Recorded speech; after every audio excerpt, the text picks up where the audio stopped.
Hello, everybody. DM Seth here, and hey, Jacob, what's your favorite candy in the candy shop? I think my favorite. I'm pretty sure this is like North American wide as a candy, but I always like the Wonder Bar, like chocolate bar things. Those things are so good. I don't know. This is like, it's got nice peanut butter, nice like caramel, I think. But I like that thing. Your favorite? Don't even remember what's in it. If they're and but if I want to get real down and dirty,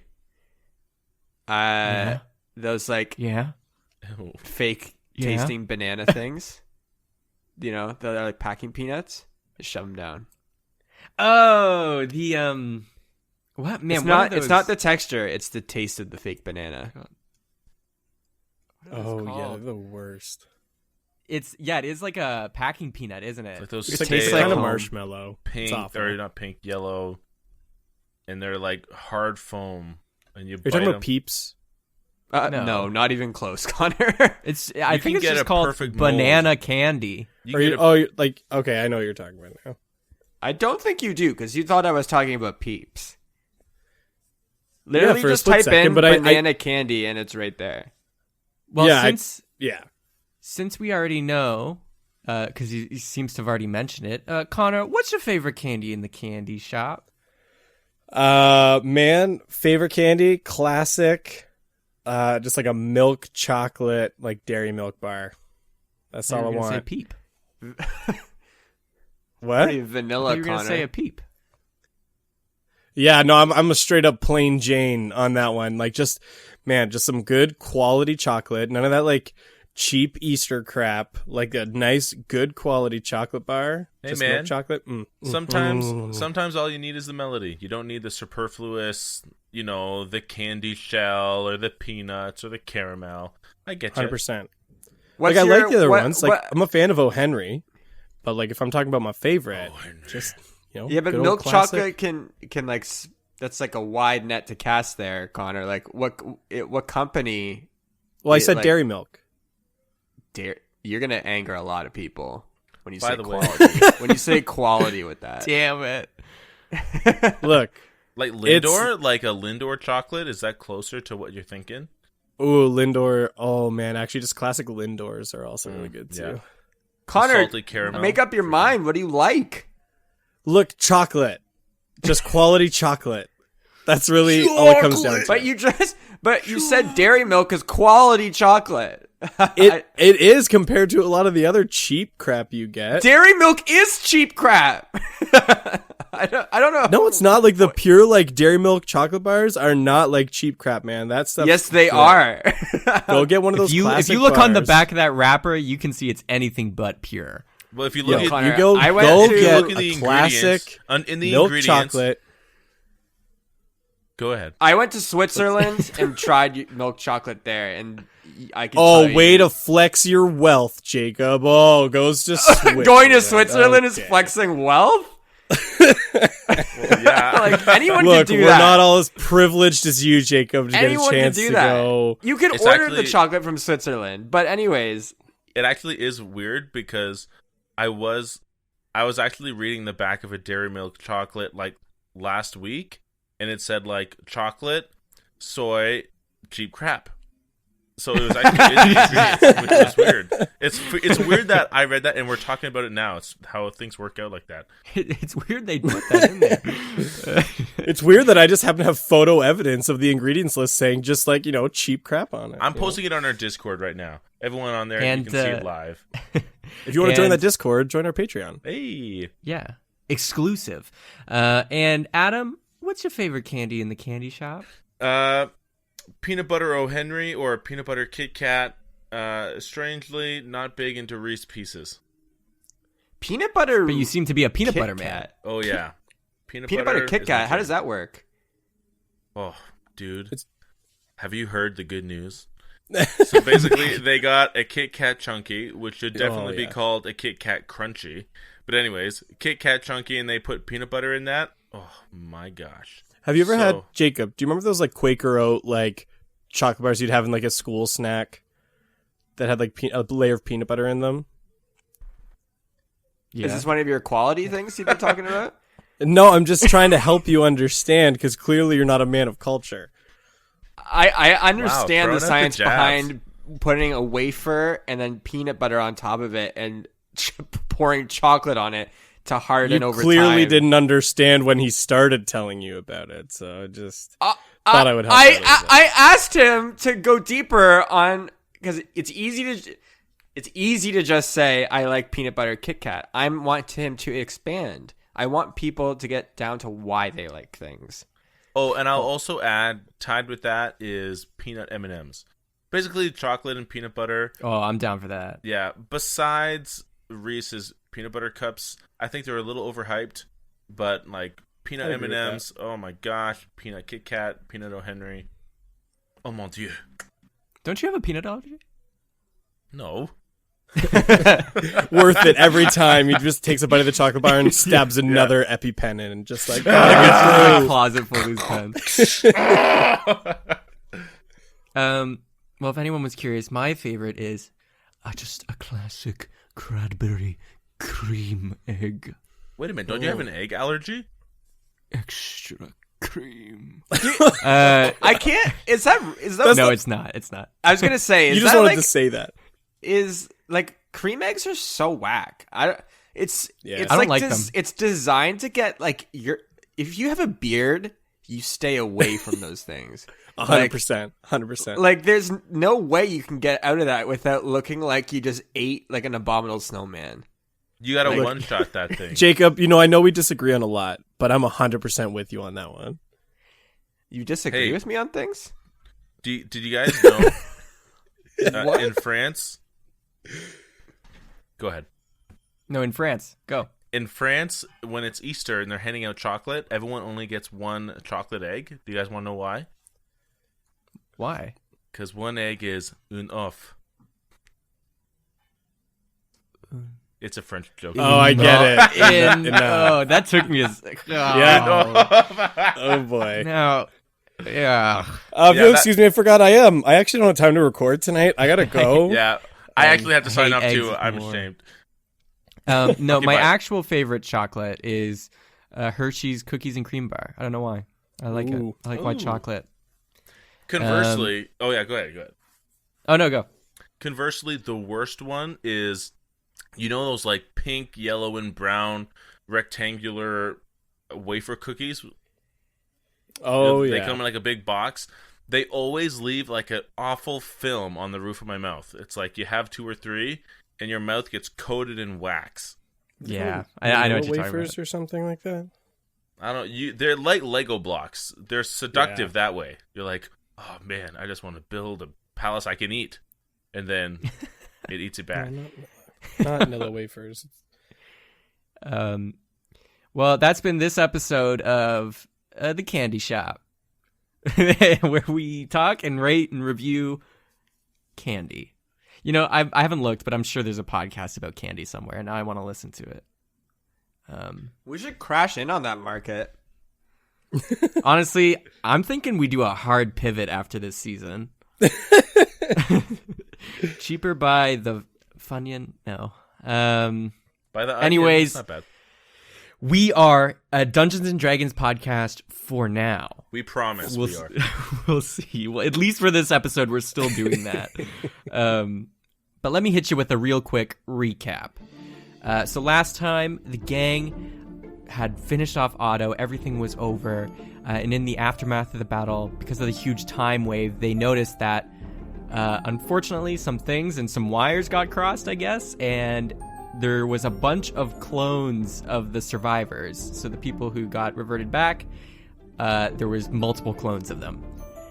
They tried to discuss and debate with them and get them to understand the ethics of cloning, as well as why it would be a bad idea for them to go back to the town.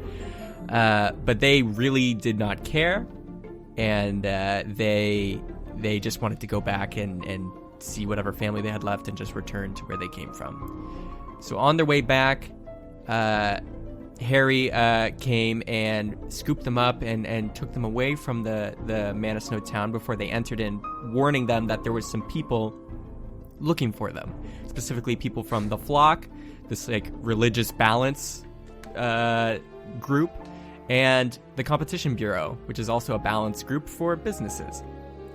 But anyways, Harry helped them out, got them to the Sparrow, their airship, in his cave, and made sure they was all safe. Gave them their reward, the money, cha-ching.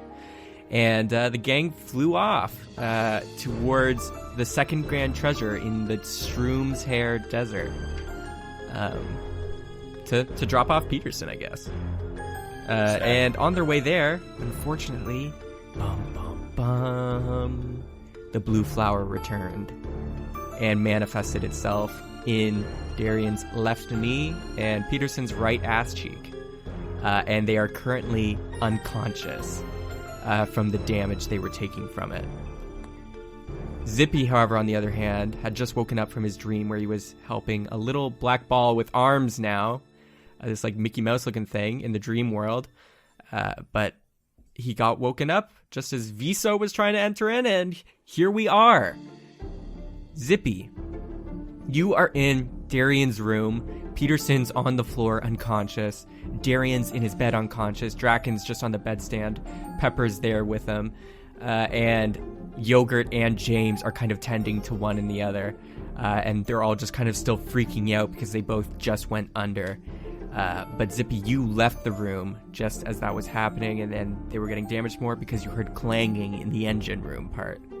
And saw a little familiar Mickey Mouse black boot like the one from the dream world just go off into the dark of the engine room.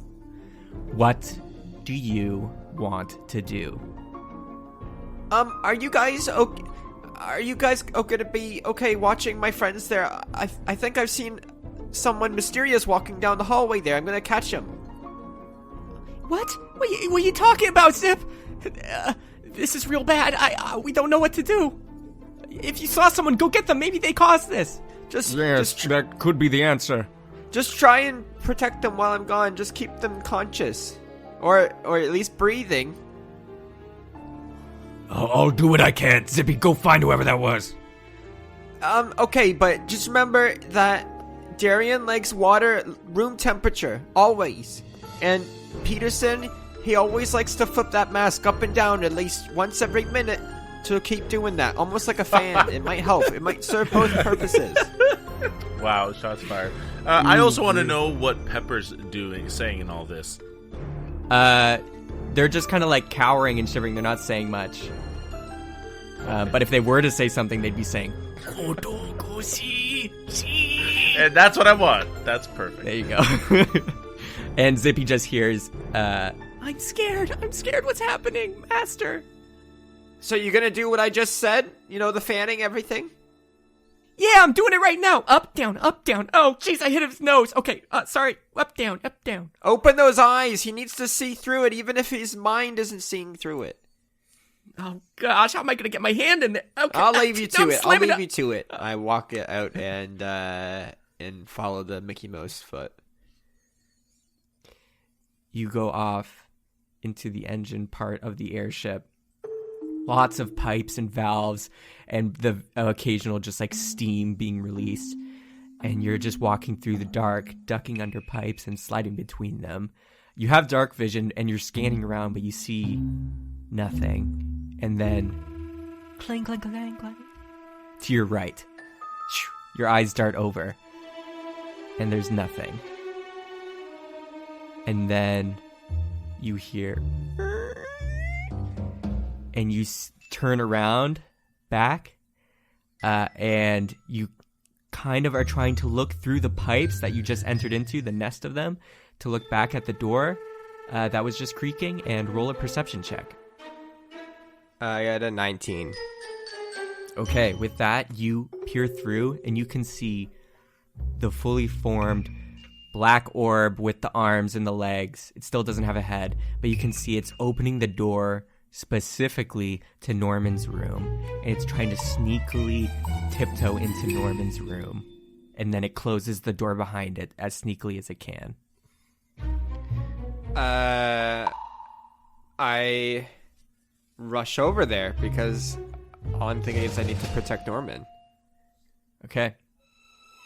You move through the pipes again and get out, and you rush in and open the door, and opens up, and you just see the black orb there, like putting its hands on his chest, and it hears the door open, and it kind of startles and takes its hands back and like backs up against the bed frame and is kind of facing towards you. I running, try to kick him. Okay, roll to attack. Just roll to hit. That is a 10. It cartwheels out of the way as you kick the bed frame, and Norman's body kind of like flops a bit in the bed because you kick it with such force. And it cartwheels away, and it's kind of jumping on the desk in the room, and it's kind of kicking stuff over as it's trying to avoid you. What would you like to do? Keep trying to kick it. Roll to hit again. When there's a problem in front of Zippy, he kicks it. Well, someone's trying to, like, he's doing something to Norman, and clearly he's the suspect of what happened to you guys. I'm just, like, trying to get him subdued as quick as possible. And the room's too small to use any magic. Thunderwave! Boom! Boom! That is a 13. Okay, you miss again. It jumps and Jacob, what the hell? You jump and you're trying to do like a drop kick on it, and it jumps over you, clanging and hitting the little kind of like mini chandelier that's holding some candles in the center of the room. It swings on that and goes to the other room, and a candle falls to the floor and just puffs out. And it's just kind of moving stuff over. And it just looks at you, Zippy, and it's trying to do hands like, stop, stop, stop. To me, it looks like he's trying to use magic on me with his hands. And I keep chasing after him. Try another kick. Okay. Roll to hit. That is a 14. Okay, you again don't hit. You go to do another just kick and run at it, and it slides underneath the bed, and you go kicking into some crates that Norman had there, and you smash into one, and some of Norman's clothes that he wore slip out, but it's underneath the bed now. You're fast. What's the matter with you? What are you trying to do, Norman? What have you done to my friends? You bend down and look underneath the bed, and you just see it's down there, and it's just going horns. It's doing the horns near where its head should be. And it's just doing horns and then pointing at you, and then horns again, like it was doing in the dream world. Why do you keep doing that? I don't know what you mean. Why are you pointing at me? What were you doing to Norman? It just puts its hands together in kind of like a prayer position, and then blooms it out. Like separates and blooms it out. Horns and now like blooming hand things? You're coming with me. I grab his wrist. Or its wrist. Roll a d20. Just a straight up d20, like any. Yeah, just straight up roll, or dex. Add dex to it. All right, that's a 18. Okay, you reach under, and it's doing its horns again, and then you grab its wrist, and it's kind of like slapping your hand. I drag him under the bed to the other side of the bed where I was. You drag him out, and he's out from under the bed. And he's just still slapping your wrist and trying to like scrape his feet on the ground to get away and pull it out. Is there like a chair in the room? There is actually, yeah, at the desk. I spin it while I'm holding him up and dragging him. I spin the chair around and throw him in the chair. Okay, you put him in the chair and you're holding him there. And it's still like kicking. It's trying to kick your legs. I separate my legs. I dart my legs around and stop him from kicking. And just do a little dance. You you, Mr. Hand Signal, whatever you are, you're gonna do your hand signals awfully slow to make me understand exactly why I shouldn't kill you here. Awfully slow, and better be the best hand signaling you've ever done. And you better make me understand in less than 4 hand signals. The whole thing. That's a tall order for me, personally. Okay, go. Oh, you go. It's like, it just shrugs. And That's 1. and then it points at Norman with one of its hands. That's 2. Points at you with the other. 3. And then it just like does jazz hands as much as it can with being restrained.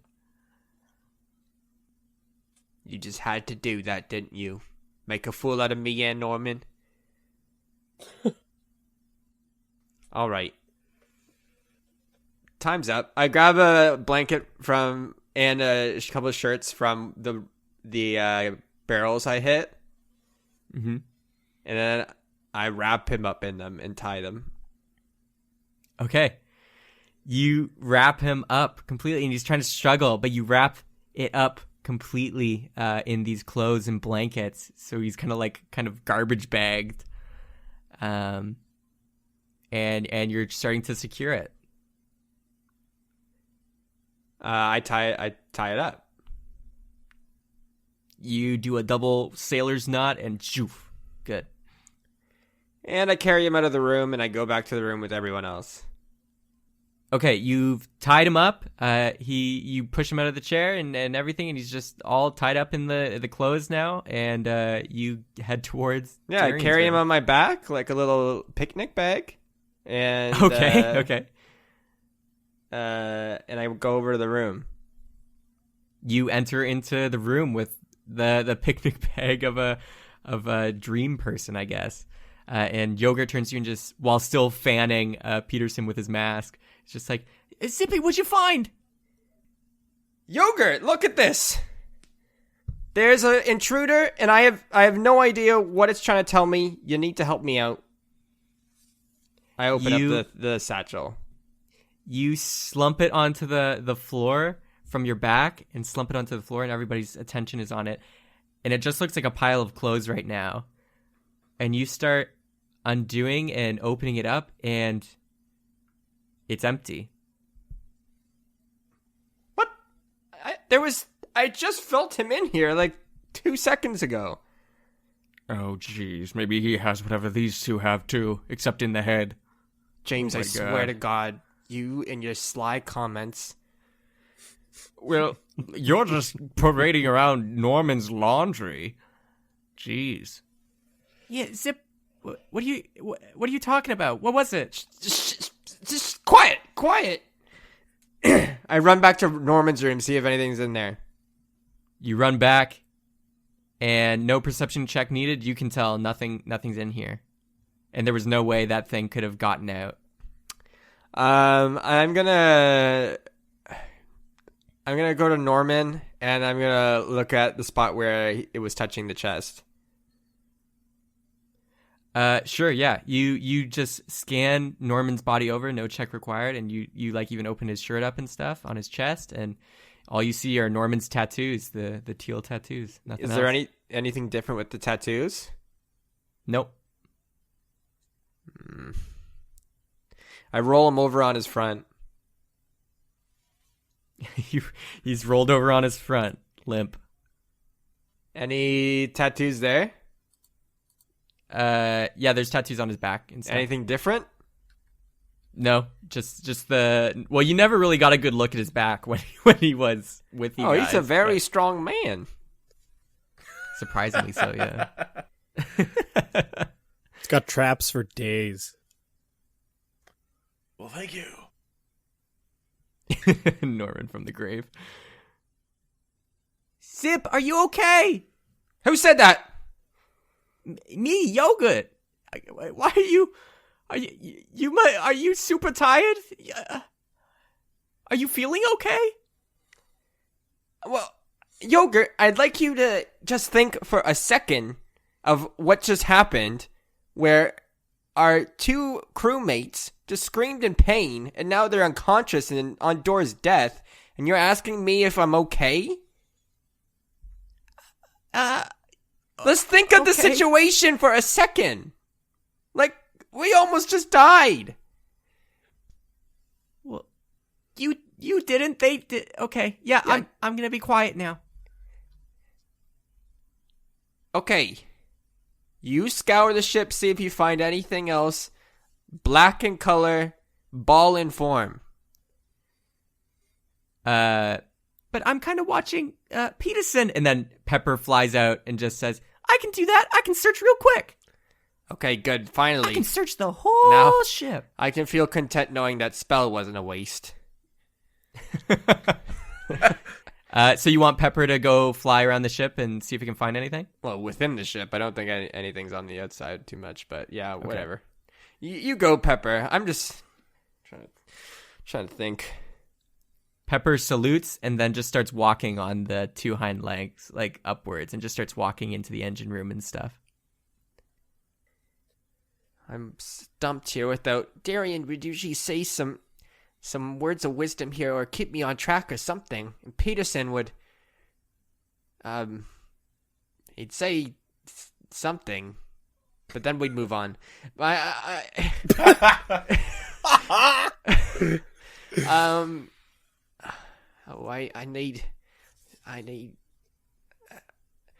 need something more in this situation. I rustle through my stuff.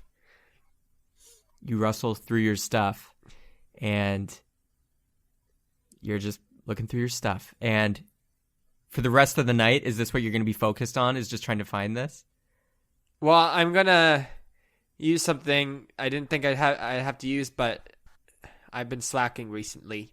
I need to go back on my prescription of ammo pills. Okay. Yes, the ammo pills. You want to take one?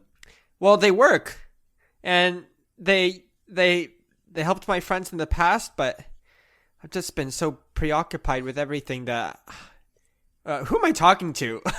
This is I'm just talking to the air. This is why I need to have these pills. I pop one in my mouth and swallow it, and I try to console myself and zero in.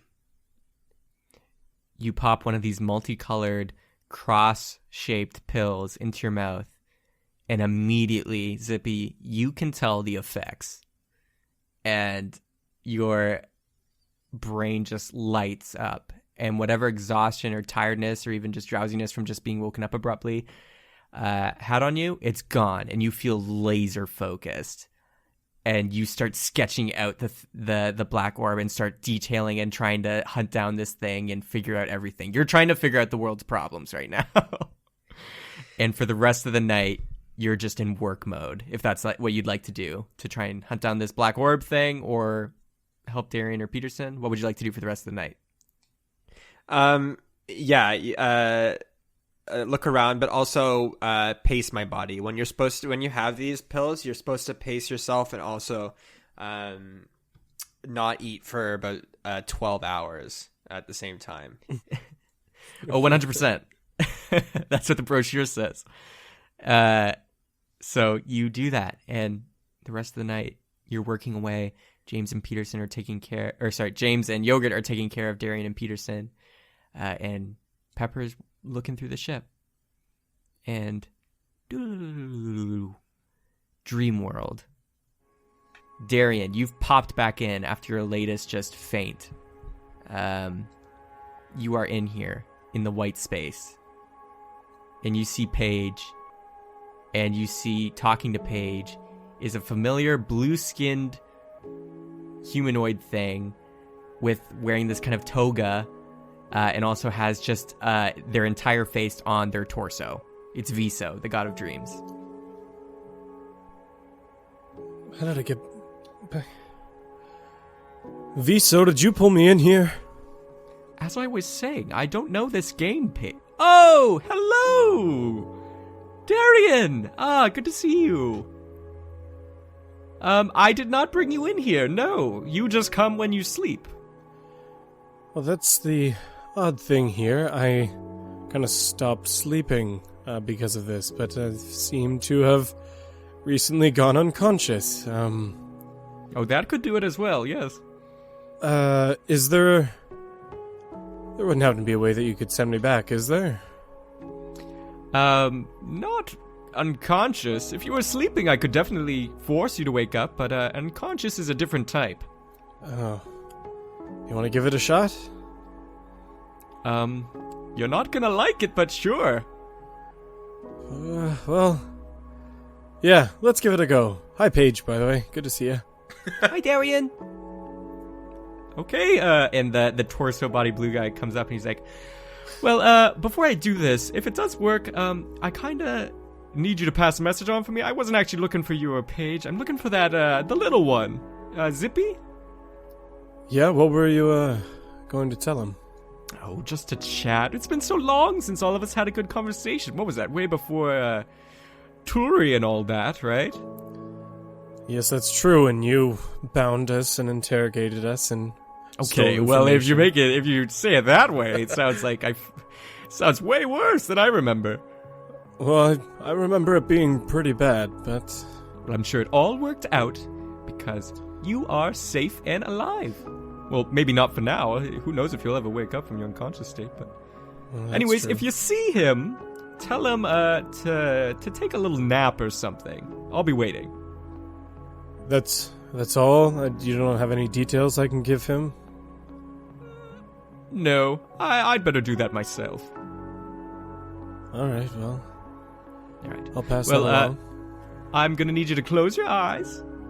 Okay. Okay, this is gonna... Okay, well, it's gonna feel weird. Okay, ready? And Sure. then... You feel two fingers go up your nose. Way up your nose. And it's just like you're lifted off the ground from your nose. And it's just going in. And you just feel it, and it's painful. And then they slide out, and you kind of fall to your knees. Oh, that didn't work, did it? Ugh! Oh my gosh! Wait, no! maybe I didn't get the right spot. Here, do you want me to try again? No, please, no. I don't, I don't think it's working, and that's okay.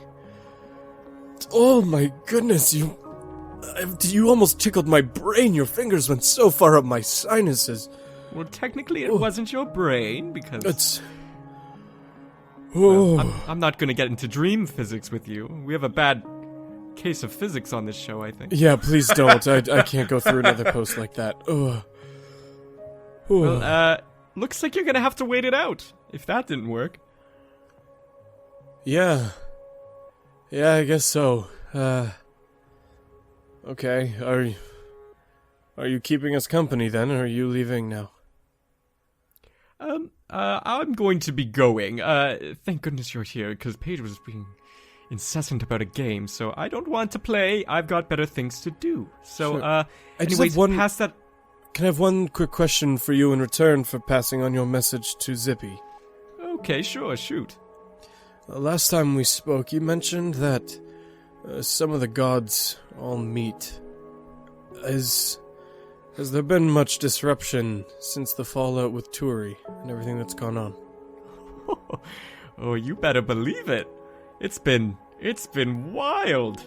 People have been going off the rails a little bit, being more reckless, but order will be all in place soon, and don't worry. I made sure to mention to Mir to make sure you guys were alive, just in case. So thankfully he didn't kill you back then too, eh? That was all me, so you're welcome. I appreciate that. There was an odd encounter as he defeated Turi and left, so I guess thanks are in order for being alive. Oh, don't mention it. I just was fishing for it, but whatever. But yeah, no, it's been calm recently, but after that, yeah, definitely lots of talks, lots of meetings, lots of Pantheon parties, you know what I mean? Is Turi still alive? I suppose he's not completely gone, but I don't think he'll be coming back anytime soon. So, anyways, have a good sleep. And definitely sleep more. I know you people like to meditate, but I think that's bullshit. You need a good night. Give me some dreams back and I'll consider it, alright? Yeah, maybe after I talk with the rabbit. Okay. Have a good night. And you see a door pop up out of the ground, and Viso just opens it and walks through and goes to the other side and closes it and disappears. I still don't get used to looking at his face. Yeah. I feel like he looks like a terrible painting Molly did way back when. Just really, grotesque. Molly's a terrible drawer. Yeah, if she's drawing things like that, sounds like it, but... Now that you mention it, how are you and Marley doing? I haven't been in the dream space. Are you guys doing okay? How's my we're uncle? Good. Oh, he's great. Both of them. Jezzy too. She's the nicest. And we eat so many donuts. Actually, I don't eat any donuts. If anybody asks you about my donut eating habits, I haven't eaten any. It sounds a little incriminating, but I don't think I'm in the position to be telling anybody anything, so... No criminal activity here. That would be, maybe from Horcrux, the thief of the night. Not my alter ego. But if the donut's going anywhere, it's probably with that thief or something. Yeah, probably.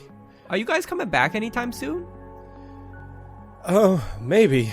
We're a little bit far away right now. And we just have to drop off a friend and sort out a few things, and I think we'll come by Orem again soon. I need to meet with Callard. Okay. Well, let me know when you guys are coming back, and I'll make sure to have at least some donuts left for you, okay? I appreciate that, but I don't think I'm going anywhere anytime soon. Hey! Hello! You're back! And you just see a black orb with Mickey Mouse legs and arms just kind of walking slowly, like they're tired. And they're just walking and they're waving a little bit. What is that thing? Oh, he's just been around. I don't know. He keeps glowing limbs. It's kind of cool. He plays games, though. He's pretty good at them. Okay, well, hello, Orby thing. Actually, after talking to Viso with his whole kind of deal, this actually isn't that bad. It just keeps walking forward, gives a thumbs up, and then just lies on its back like it's just tired. Does it have a name? No. I just call him Orby. Well, it's nice to meet you, Orby. And it just gives a okay symbol with his hand. And then slumps his arm down to the ground like he's tired. Well, he seems to have had quite a day or evening, or I don't know what time it is. I got knocked out. Well, since we're here, you want to play some games? Sure. What kind of games? Well, I got some Wibblewops, some Scooboodles, whatever you fancy. What did you play in the Feywild? We had this one game called Stones. It's where you would take stones and you would see how far you could throw them. It wasn't super original, but we had a lot of forest and open space, so I mean, we tried to use it, Well, let's try that. I have some shoes. Let's do it with shoes. Okay. I mean, and then we'll make Orby go fetch it. He doesn't look too tired, right? Yeah, Orby, you're fetching. Okay, let's go. And you guys start throwing shoes and playing. And it goes like that until whoosh, you come to eventually, Darian. And you wake up in your bed with just a cold, wet towel on your forehead. And you see James is kind of just half sleeping and just has his arm perched up, his elbow in your bed and his hand against his face to hold his head up, but he's kind of napping. And you look over and see Peterson, you're also waking up with a towel over your head and yogurts near you. You guys have come to, and you have 2 HP each. Wow. Can I move? Yeah, you can. I rip off the blanket and look at my leg. You rip off the blanket, and it startles James awake. And you look at your knee, and you see a little bud. The stems or roots of the flower that were like spreading across your leg are not there. There's just a little bud with a hint of blue in the center on your knee. Oh, shit. Oh. We messed up. Total One, you are well. I'm sitting up. I wouldn't exactly say well. Do you have one of these? I look down at my legs. Does my butt hurt?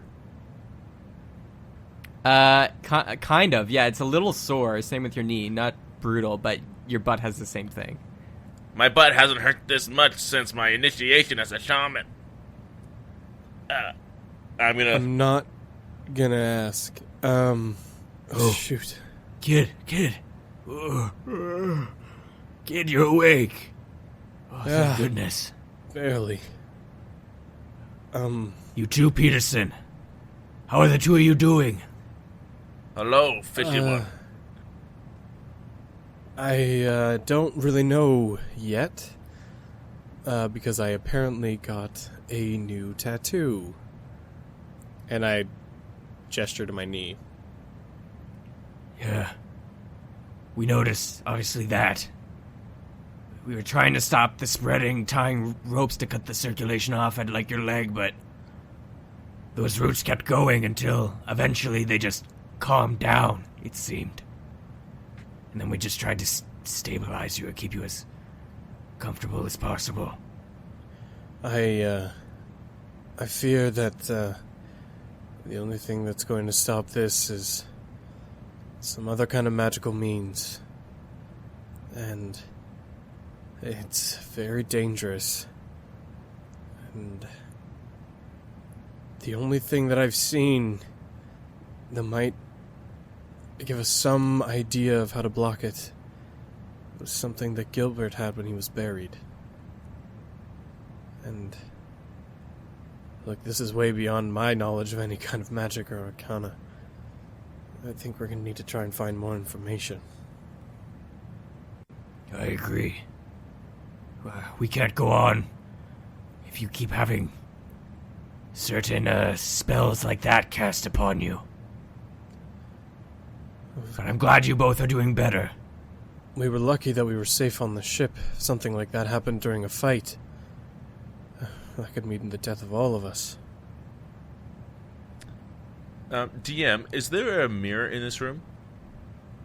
There is a little one, yeah. A little table mirror. I'm definitely going to inspect my ass, as I do every Look morning. at that ass. As I do every morning. And I'm just going to lower my trousers and just to confirm that I have the same or similar tattoo. Yep, you look and you can confirm it looks pretty similar. A little bud with a little blue center. Are they identical or are the tattoos identical or do they look unique? They look somewhat unique, not like they're not completely identical, but they're definitely of the same breed. Okay. Do I recognize this kind of magic or this kind of symbol anywhere? Like, I know that Karen had one, but do I recognize, now that I'm in like a calmer state of mind, anything about this in terms of its like magical roots or anything? No pun intended. We'll do an Arcana check on that one. Okay. 24. Okay. You can tell this isn't like any magic you've ever seen. However, you do recall in the Wizard's Tower with your previous mentor there that there was otherworldly types of magic. And specifically, there is types of magic that can connect things and connect people and kind of act like curses. So you think maybe it could have properties of that, but you've never heard of something that does this or this amount of damage like this at all. Okay. I'm going to say, first off, I'm going to stand up out of the bed. Or I'm already standing. I'm going to say, Yogurt, can I have my mask? Oh yeah, here you go. Use your fan. Here you go. I'm tired. Thank you, furry one. I'm going to tie it back up. But leave it up over my head. And I'm going to say, Tall one, the only things I know about magical sigils like this is that it is likely a curse from what we can already deduce. But I do believe that we are connected in some way, and probably also connected to Karen, where we saw the origins of this. You say Karen, and just as you say "k," you get a buzz, and you can see in the mirror, or you guys can see behind him, just his ass cheek, like roots immediately thorn out, and 40 damage. Okay, good night. Oh. You face plant. Oh gosh. Fudge! Okay. Good to know. Don't talk about anything incriminating. Got it. Yogurt, where's Zippy? Oh, jeez, Peterson, are you okay? Yogurt's running and like, oh, come on, he was just good. He was just good. You can see the thorns have activated, but they're slowly like receding and going back in slowly. Yeah, it looks like it's got some kind of defense mechanism. That's gonna pose a problem. Yogurt, where's Zippy? I don't know. He's like at the wheel or something. I don't know. I haven't really left the room. I'm gonna go find him. And I'm gonna like toss on a robe. Like just kind of stumble out of the room and go looking for Zippy. Zippy, where are you? At the helm. Okay. You make your way up to the top deck, and you can see Zippy's behind the helm. Zip. Darian! Hey. So glad to see you! How are you? You must be feeling a lot better. I've definitely felt better than this. Oh, think Darian, we've got your time will come. Your time will come, just like mine has. Although I'm not quite where I want to be, I'm so proud of how far I've come. You know, I can't believe the difference either after taking one of my pills I just did last night. I barely recognize myself. You took more of your ammo pills. Yes, and I'm going to continue to push myself outside of my comfort zone, Darian. To do the things I never thought I could do, because I want to be happy, and I want to be the best version of myself. Good. I'm so grateful for all the people in my life that continue to show up. That have Zippy, been so supportive. look at this, please. Oh, what's wrong with your leg? I think it has something to do with some of our previous experiences in a cave and a weird big snail thing. Well, I don't know much about that. I can barely remember anything beyond my life from yesterday.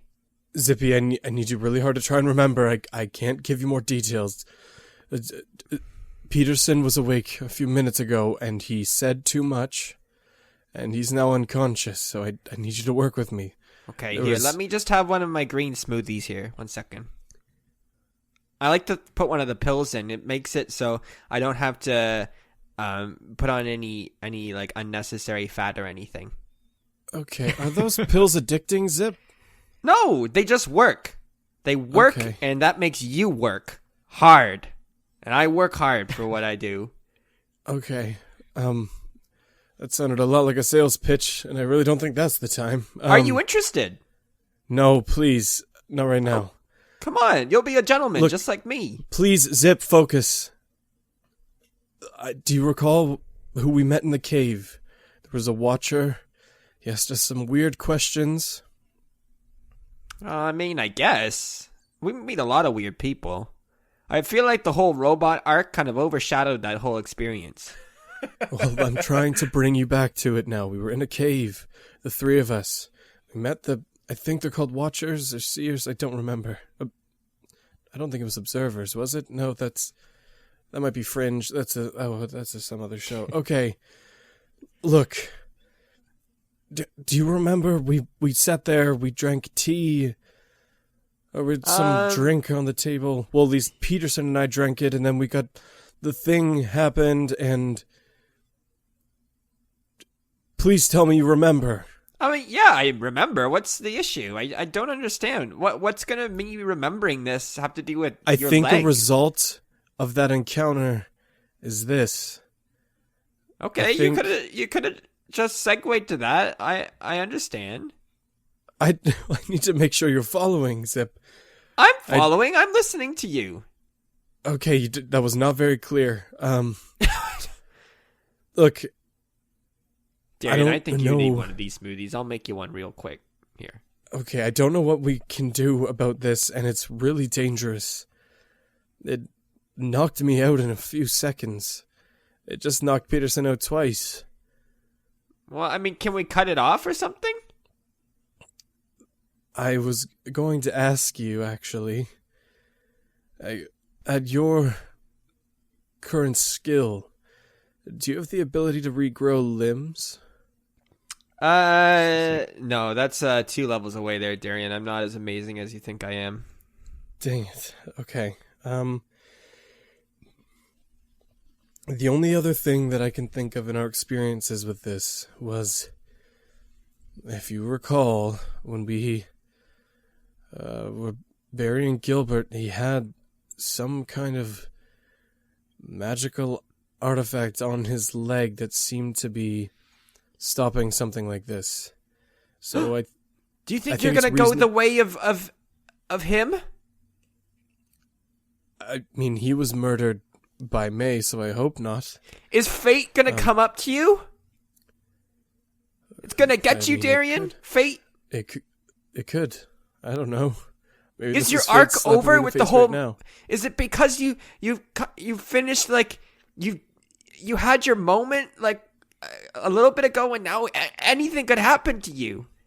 It's like in life you needed to get to that one point, and now it's like everything else you do is gonna be boring.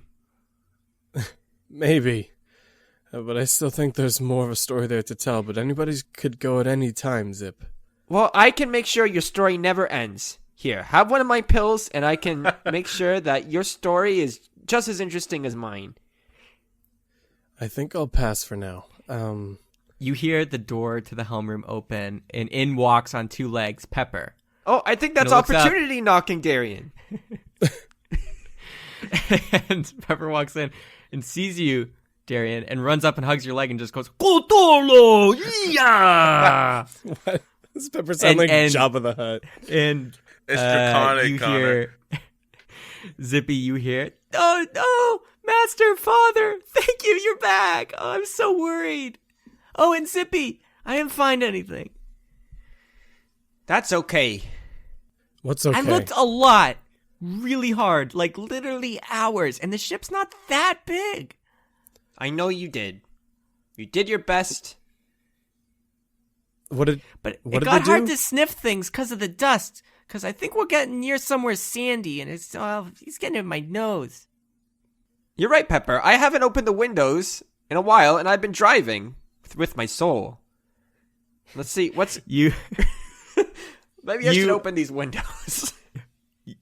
It is just kind of like a glass dome, but you open the window, and I guess you've been looking out across the front of the ship because the helm is at the back. It's kind of like pirate ship style. But you look down out the window, and you can see you have passed over the Free Plains area, and it has crossed over into the Stroom's Hair Desert. Beneath you, you just see waving, washing sands and these massive dunes, and you can tell you're probably about 3 hours off from the second Grand Treasure, or where it was on the map. And that is where we're going to take a break.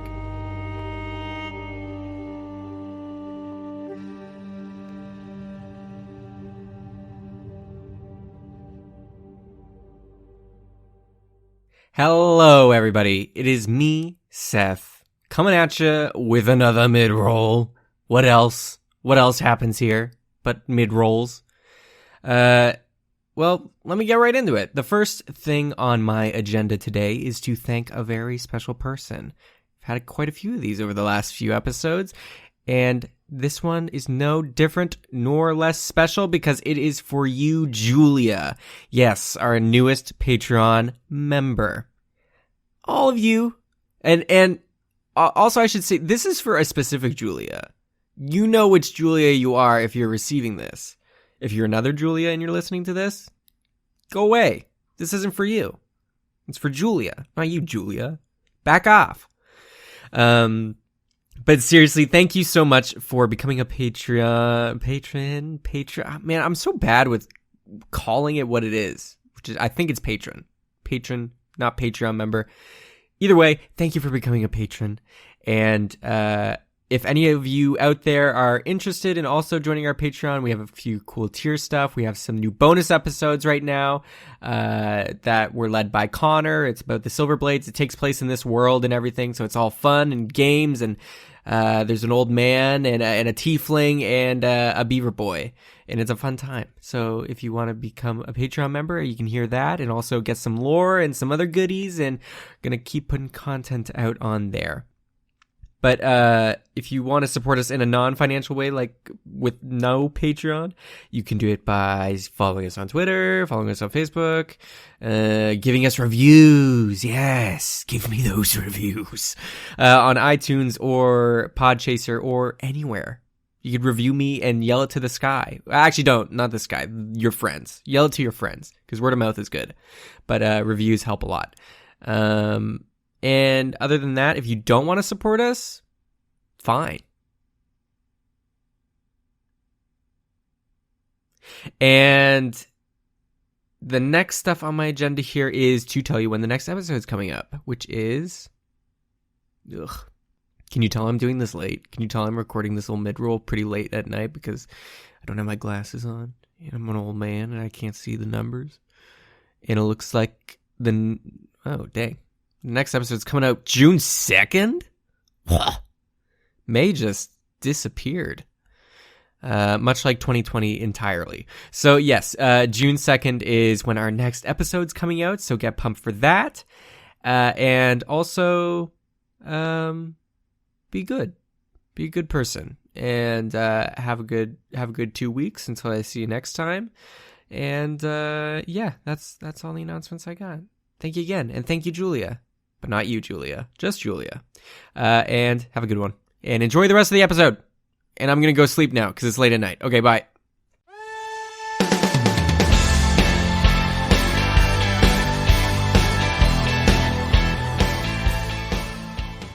And we're back.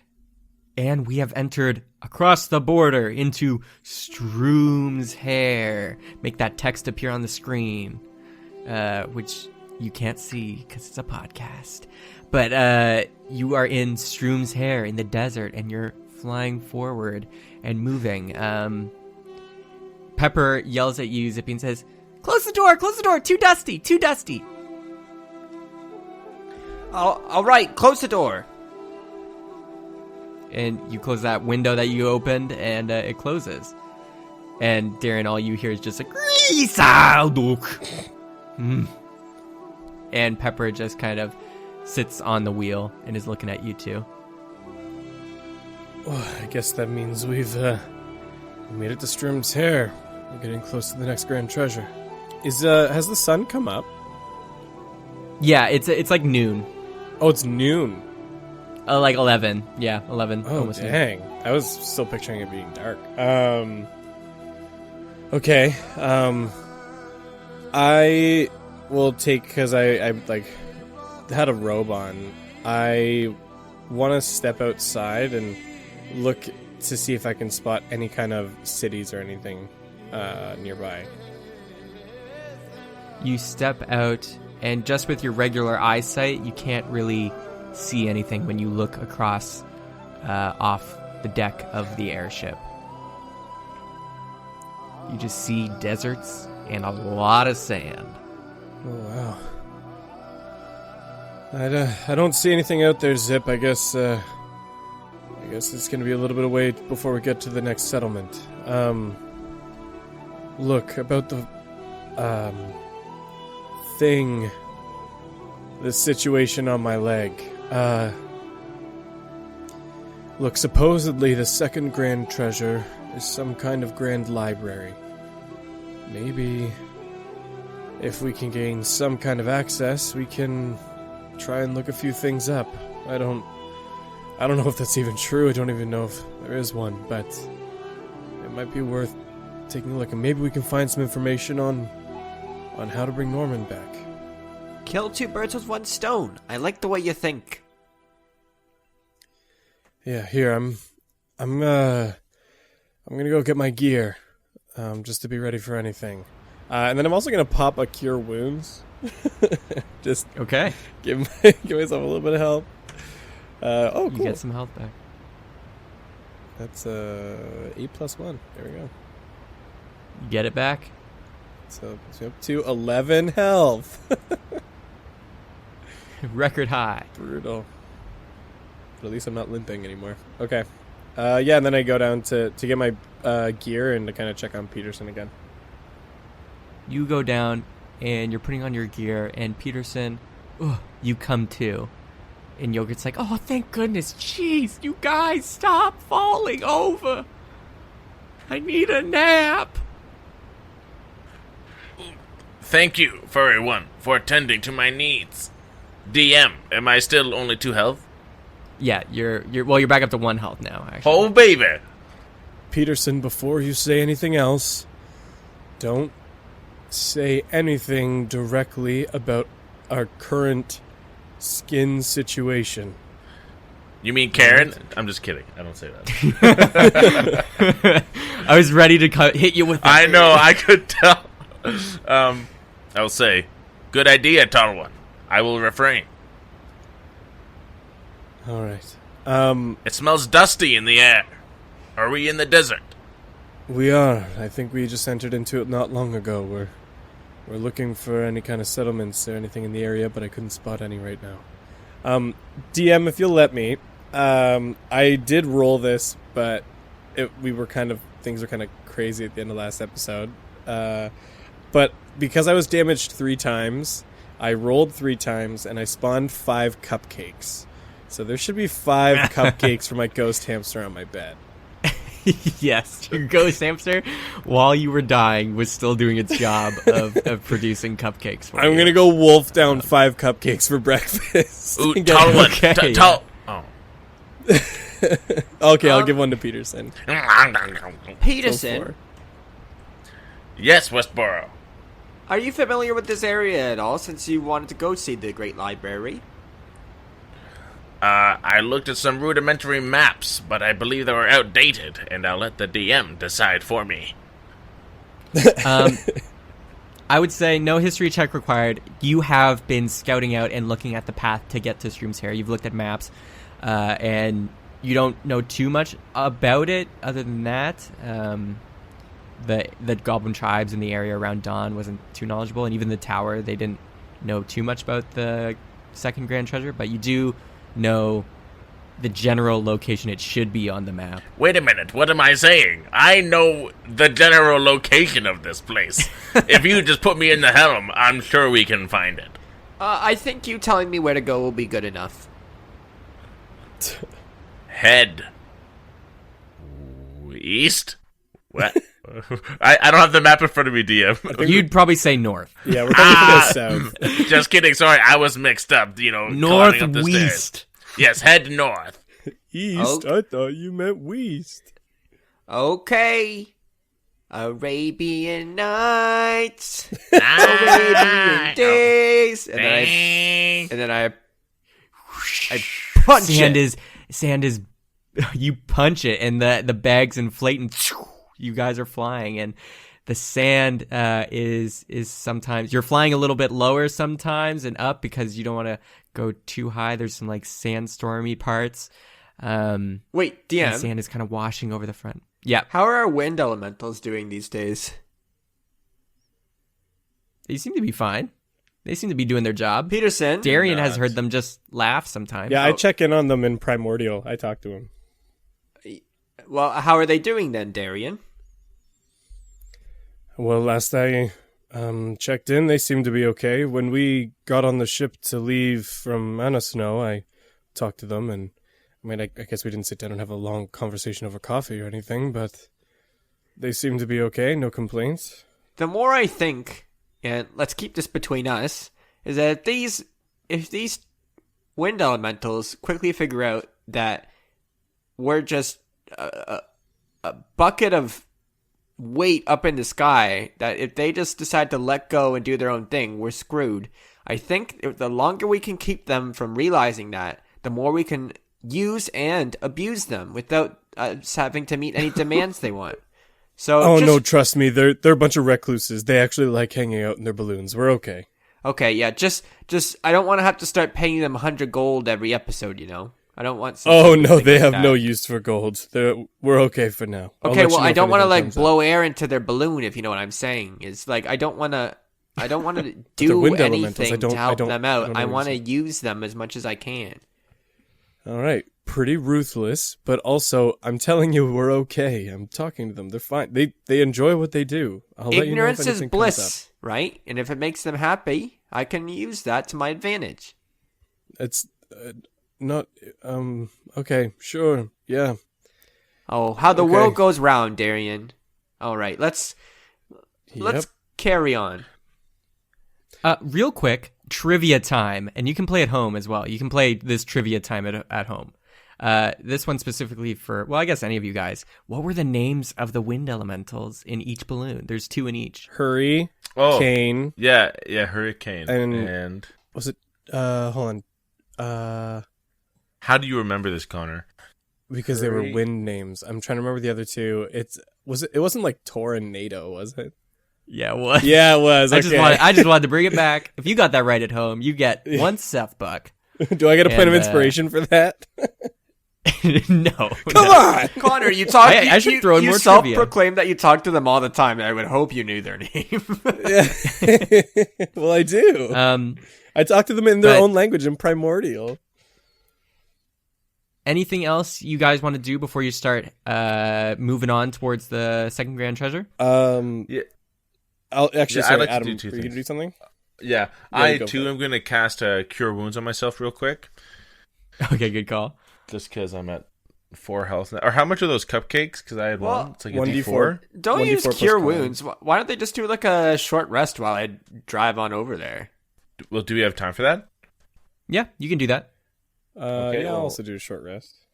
Okay. Okay. Time to spend some hit die. You guys do a short rest in the Helms room. All of you, Yogurt and James are sleeping right now, and so is Draken. But you guys are up in the Helms room, and you are looking out across the desert while you're resting and just watching the sands go by. And all of a sudden, your guys are all looking at the map. And Zippy, you can see, since you're steering and probably the most attentive right now, that you are in the spot where the second grand treasure should be. But you look down out the window, and there's nothing there. There's just sand. Wow, they really must have just gotten all the treasure and everything and just pieced out. There's nothing here. Peterson, wake up. Are you sure this is where we need to be? I'll look outside and down below, and I don't understand, Westboro. There's supposed to be a great library here and other buildings to accommodate it. Peterson, how much do we pay you? Come on. I pay you. All right. That's pretty fair. Can bring us lower if you can, Tall One. I mean, Westboro. Why you love And- Darian more than me? and I lower the ship. The ship lowers, and it's lowering and lowering, and you're getting close to the sand, the floor. I want to pull down my mask. See, now that Zippy said that, I don't want to use my mask ever, but I want to pull down my mask and see if I can sense anything underneath the sand. You pull down the mask, and the world goes gray, and you're looking at the ground and trying to see anything below the sand, and you can't sense or see anything down there. But perception check, Peterson. Okay. Could I help scope around too? Sure, yeah. You can all roll perception check if you'd like. Peterson, you get advantage because you have the mask. I used all 9 of my hit die, and I got back to max health. Whoa, nice. Oh, damn. Dean, did you say I had advantage on that? Is that what you said? Yeah, because of your mask right now. Okay. Modified 20. That's an 8. Damn. I got sand in my eye. What'd you get, Zippy? 16. Okay. That's pretty good. Zippy and Peterson especially, you're the first one to notice and point it out, that there is, you can tell a faint glow of a person and something beneath it that it's riding on, but you can see it off in the distance about 100 feet, and it's just kind of bobbing up and over the dunes. And Zippy, you look out, and you guys can see there's like a person who's standing, and it looks like they're just moving extremely quickly across the sand.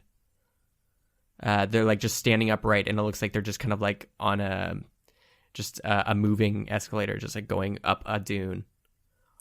How do we get out of this ship? Is there like a Millennium Falcon like style ramp?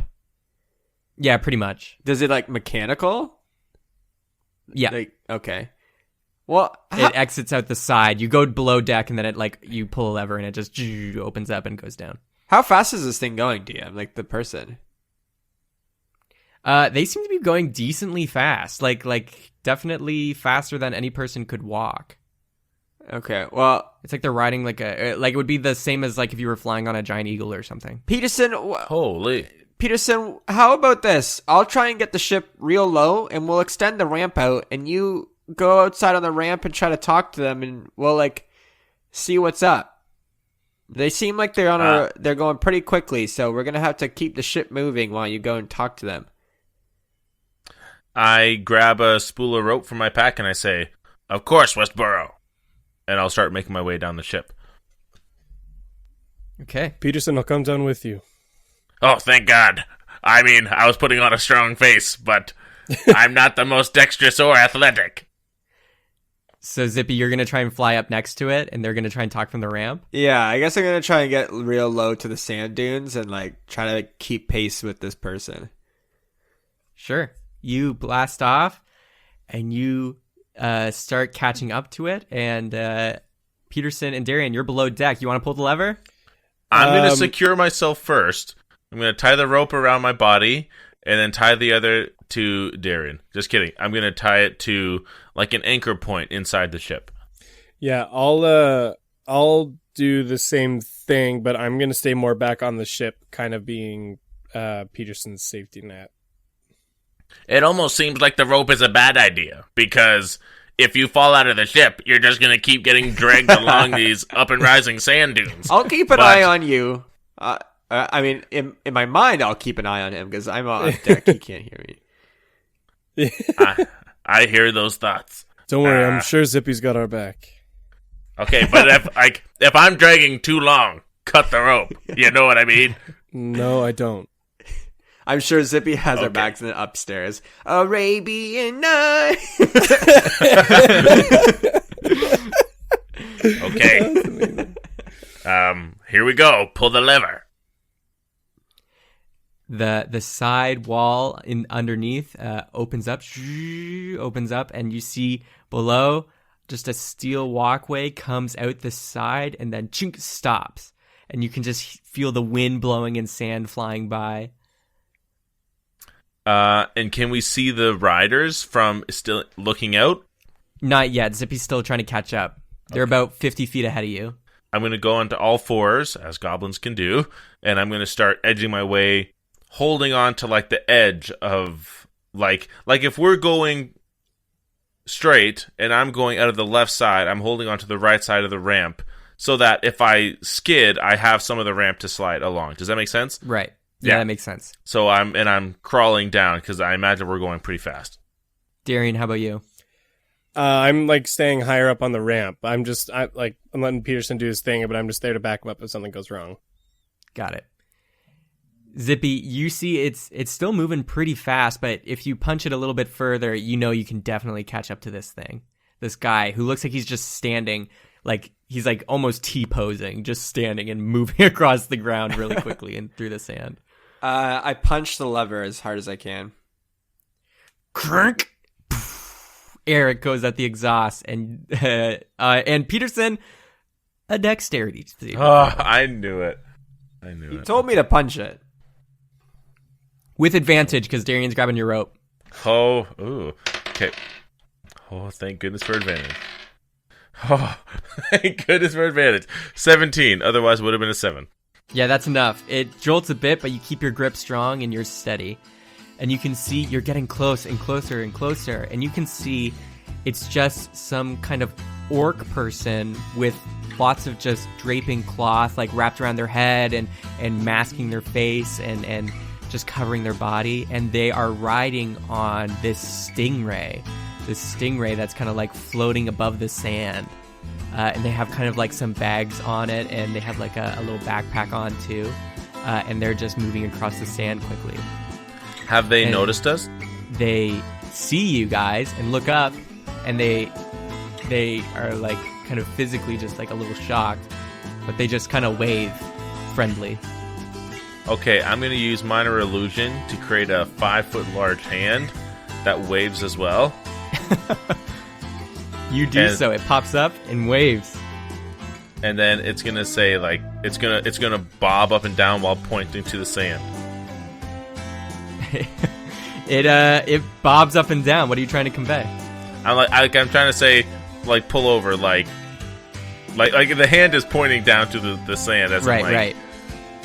It gives an okay symbol, and you can see it grabs these little reins on the ground, and it kind of like pulls back on them, and the stingray kind of like comes and starts slowing down and coming to a halt. Zippy, do you want to slow down the ship too? Yeah, I'll slow it down. We just pass him. It's like, See you later, sucker. you slow it down, and you just see the orc person. You both come to a stop, and they just move the mask down off their face, and it's this orc man. He's just like, hey, what's up? Salutations! My name is Peterson, the sole remaining goblin of the Eastern Spear Goblin tribe. Me and my compatriots are looking for directions. We're looking for the second, the second grand treasure, the great library of knowledge.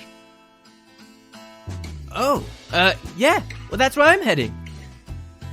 Oh, this is perfect. Clearly a divine moment. Perhaps you could show us the way. Sure. From one nomad to another, we gotta help each other on our journeys, right? Absolutely. I would like to... Well, first I'll say, tell me, what is your name? My name's Boar. Boar. Oh. It's Boar, eh? Okay. Is that a problem? No, backstory, nerves are tingling, and I'll say, not at all! But I would like to give him an insight check to see if he's being relatively honest with us. Yep. Roll an insight. 18. Yeah, you can tell this guy seems to be just a chill dude, probably a nomad. Okay. I say, oh no, I used to know someone of that name. Anyways, we'll follow you. Yeah, you got it, man. Let's go. And they pull up their mask, and they whip their stingray, and it kind of kicks up and floats off the ground and starts moving forward again. I'll walk back up the ramp. You walk back up. And Zippy, are you going to follow? Yeah, I'll follow. You guys close the ramp door and everything and get back up to the helm's room with Zippy. And you guys are flying alongside this person who's just surfing across the sand. And this is where the Arabian Nights music starts.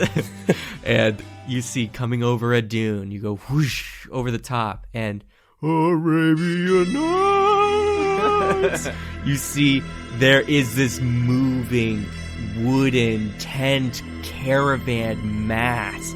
You see, there's lots of people in this whole kind of Burning Man-esque like village area, but it's moving.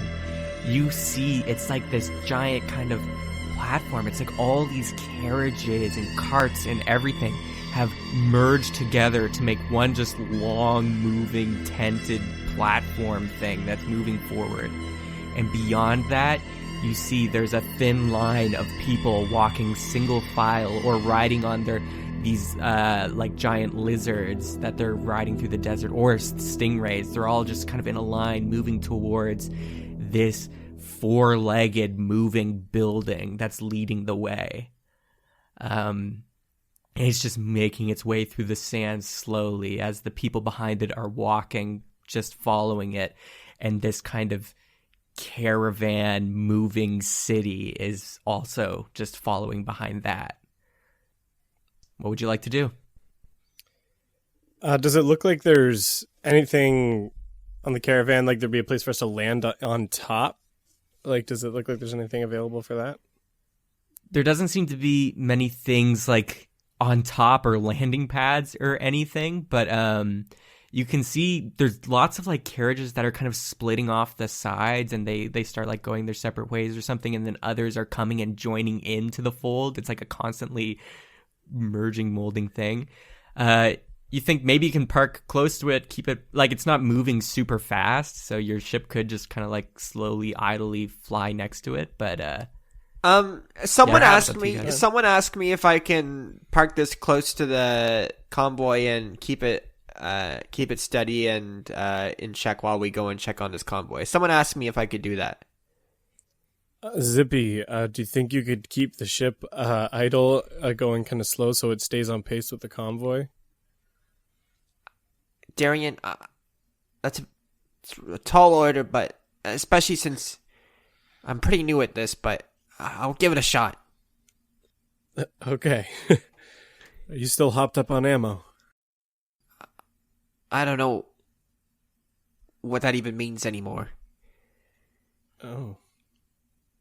Am I living my life to the fullest? Am I doing what I finally want to do? I'm sorry, I regret asking. Please just try and bring up the ship. I do whatever I need to do to have to get this thing hooked on to this convoy. Can you guys go over to the side of the ship and get ready to throw some rope to hook onto this thing or something? Sure. Let's give it a shot. you guys start flying and moving up, and you see the stingray person gives you a thumbs up and turns off and goes their own way, probably arcing away towards the front where like the single file line I is. salute them. And and you guys start flying up closer into towards this giant caravan.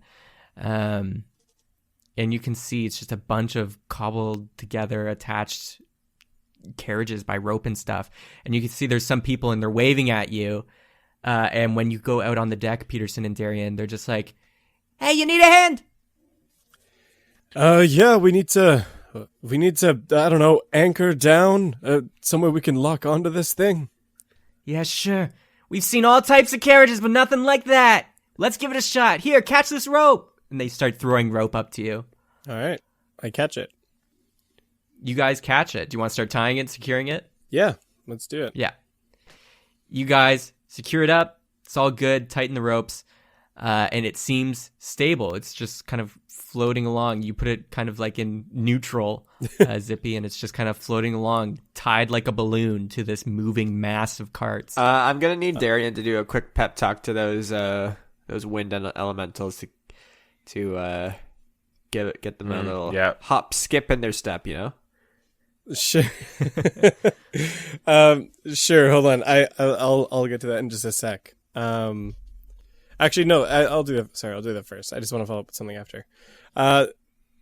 Okay. So I go up to the balloons and I go, "All right, hurry, Kane, Tor, NATO. We're gonna need you guys just to kind of operate at about 20% for the next little while. We can't fully land with where we're at, so you guys you keep on keeping on, all right? Cruise control. Got it. Yeah, exactly. Thanks. And then I go back over to the railing to the guys who helped us latch onto this caravan, and I just kind of shout down to them. I'm like, "Hello, sorry I didn't catch your names before."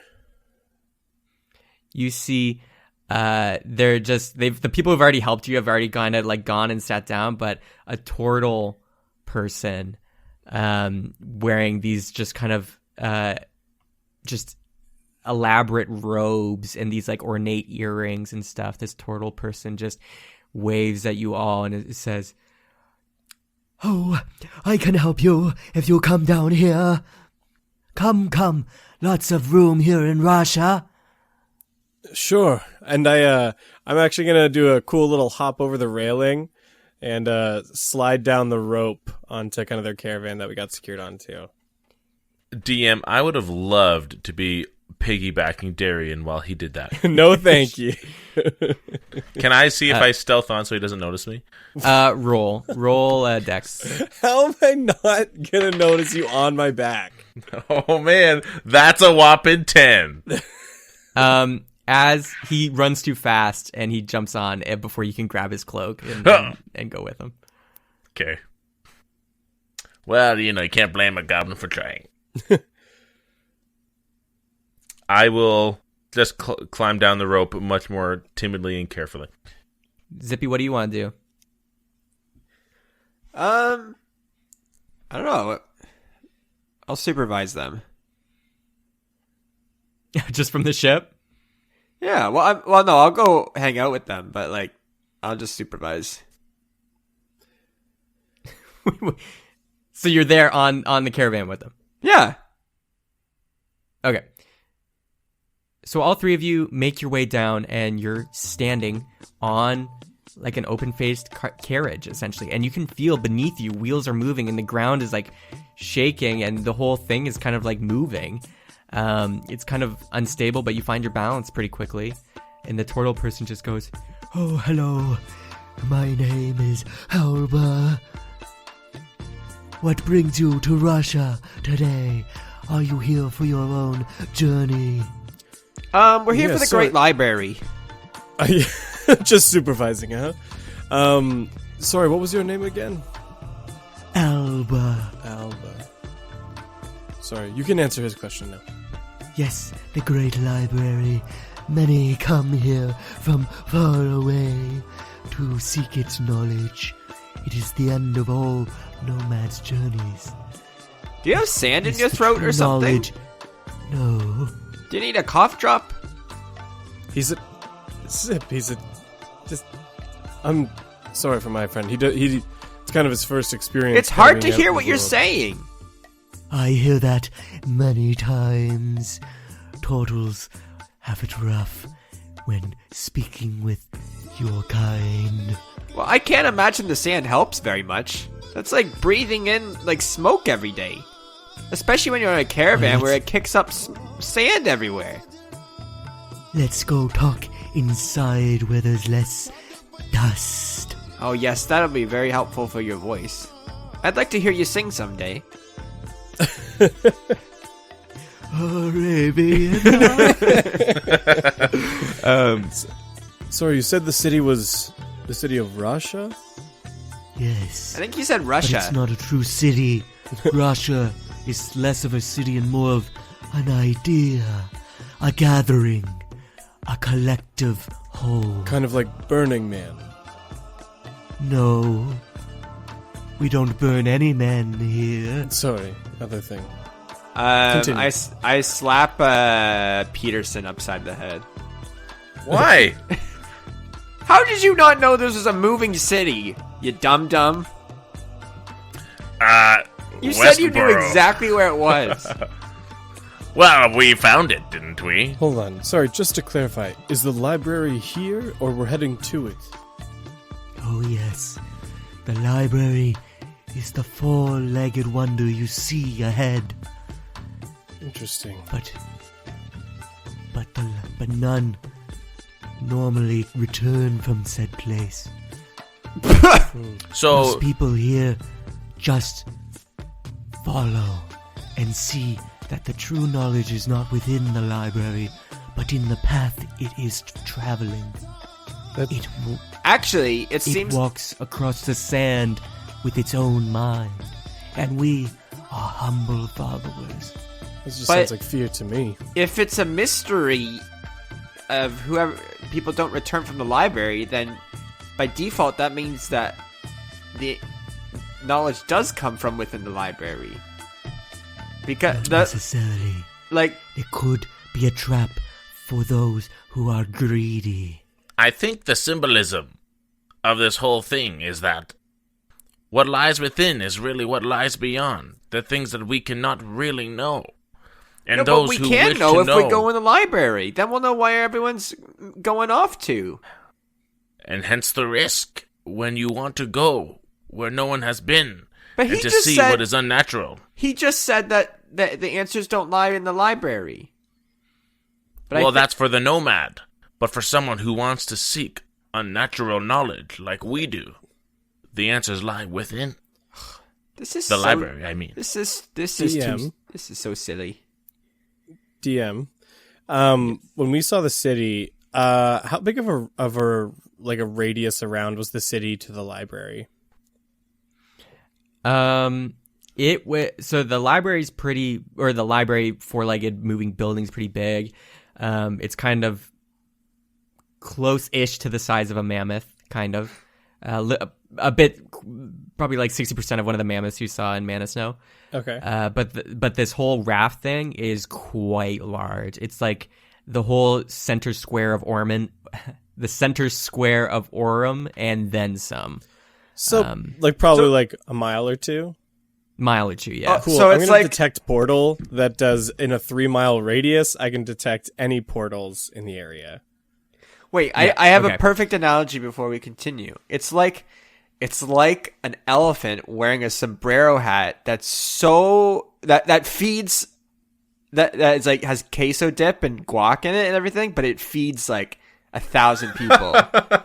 Right? That's probably pretty accurate. Like the hat's that big, but the elephant's wearing it. Yeah. Yes. Yep. Yeah, I didn't I was follow that at thinking, all. like- What's going on Imagine with an the portals? elephant walking through the desert, or in Seth's case, he said mammoth, but he's wearing a sombrero hat. That's the city. And then we are the tortilla chips, and we're trying to get the guac. the I think guac. there's more guac in my mental. I think that's the title of the episode Yep. right there. Get the guac. Definitely following that one. Are there any portals? Yeah, so you tap into your inner senses, sense a portal. Ding! You sense one. Just In one. the There's center of this kind of mass, you can sense one. oh, okay. There's not one in the city or anything like that. Yeah, in the middle of this city. Yeah, you sense one. Oh, like not. Oh, sorry. I thought you meant on the center mass of like the elephant thing. Oh no, the elephant's like quite a ways off. It's walking forward. He's wearing the hat. It's wearing the hat. But yeah, you feel a ping of a portal in the center of this city. Do I have a sneaking suspicion it's our old pal? You never know. Okay.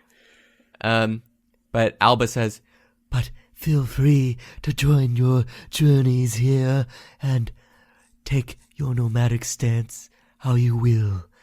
We do not judge, and there is also lots of trade here if that interests you. Many people come from far and wide to trade treasures. Oh, good. I think we could use a little bit of a resupply. I also have a sneaking suspicion that a friend of ours is somewhere here. If you need any help, you may find me again, and I can show you the way.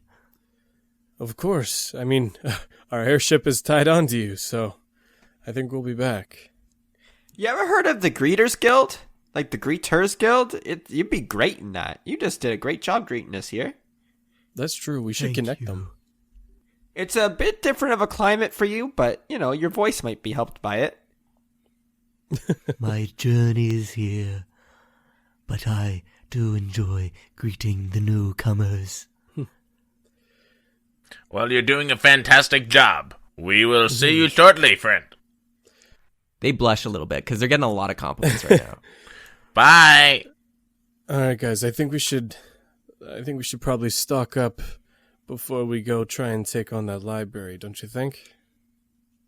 I mean, Tall One, don't take this the wrong way, but I think you need a good weapon. I've got a long sword that'll survive me for now. And Of I'm course, Tall still One. borrowing my friend's bow here.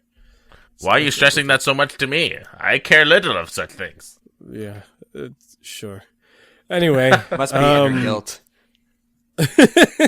Yes, you You seem guys- tormented when you say that, Tall One. no, I just feel judged. Anyway, I detected for some portals to see if our old pal is here, and I've got a sneaking suspicion he's farther down the line. Do you What do wanna? you mean, old pal? We have tons of pals. Our you know that merchant that seems to follow us from city to city, Valentine? Valentine? He's here?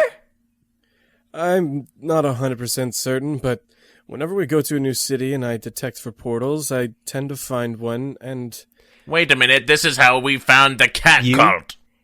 You, True. as you're talking about Valentine, like the area you are, like there's lots of on each of these carts is kind of like their own separate vibe. It's very like patchworked city, right? And next to you is kind of a just a caravan or a carriage full of like pillows, like these just designed pillows and stuff. And you can see emerging from them is like this pillow-shaped person that's like made of pillows, and you just see the front face pillow where it would be flips up, and he's like, I heard somebody talking about me. Guys, it's me. Valentine, why are you a pillow? I was taking. Well, that's a story for another time. But sometimes I gotta roll with the punches, specifically the pillow punches. They don't hurt very much. Are we near where I detected the portal? No. Well, yeah, you're close-ish. I knew Valentine isn't locked to that. You can move outside it. Okay, I just wanted to make sure.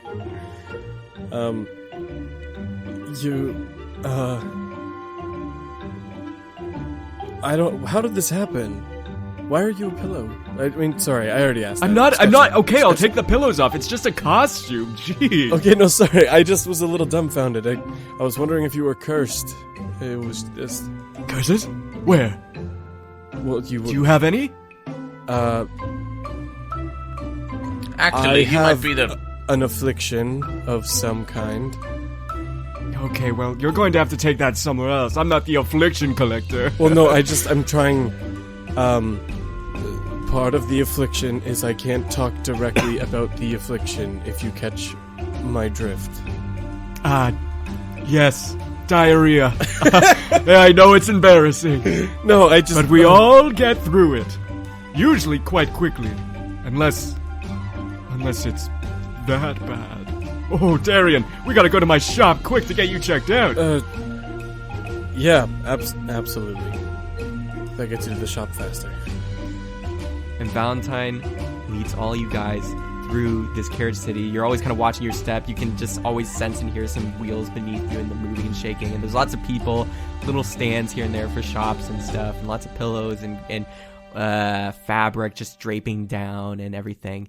And you see, all of a sudden you come across a familiar purple carriage with Valentine, the cursed curiosity collector, on the side. And he's like, come. And he takes some keys and he opens the door and he's like, All right, let's go inside, guys. All right. I go in. and you go through and you enter into the Doctor Who basically portal, and it's bigger on the inside, and you're in the familiar Valentine's shop. All right, so I might have something for the dyers. The Rhea, whatever you call it. No, these days. it's not diarrhea. Here, Valentine, take a look at Oh, it's the inverse, constipation. No, Oh, take a look I at don't have this. anything. Oh. I also have it on my ass. Oh, matching. Nice. I didn't realize you guys were that far along in your relationship. No, it's not. It's not cosmetic. Well, let me take a look. And he rushes into a bag and ruffles through, and he pulls out like just a magnifying like eyeglass, and like how people who work with jewelry or gems can like zoom in on that. So he brings out that little like eye telescope, pops it on. He's like, All right, let me see.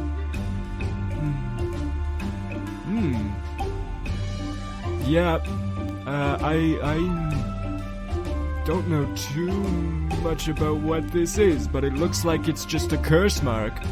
I can't tell you what it does, though. What? Definitely cursed. Congratulations. Would you like to trade in the leg? Could you Or that ass? Could you give me a new leg? No. I don't... Again, I'm not... I collect... Why do you guys think I have legs lying around? I mean, maybe if somebody... I guess I could, but whatever. If you'd like to buy something, you can, but... yeah, I can tell you that's a curse mark, and that's about it. Valentine.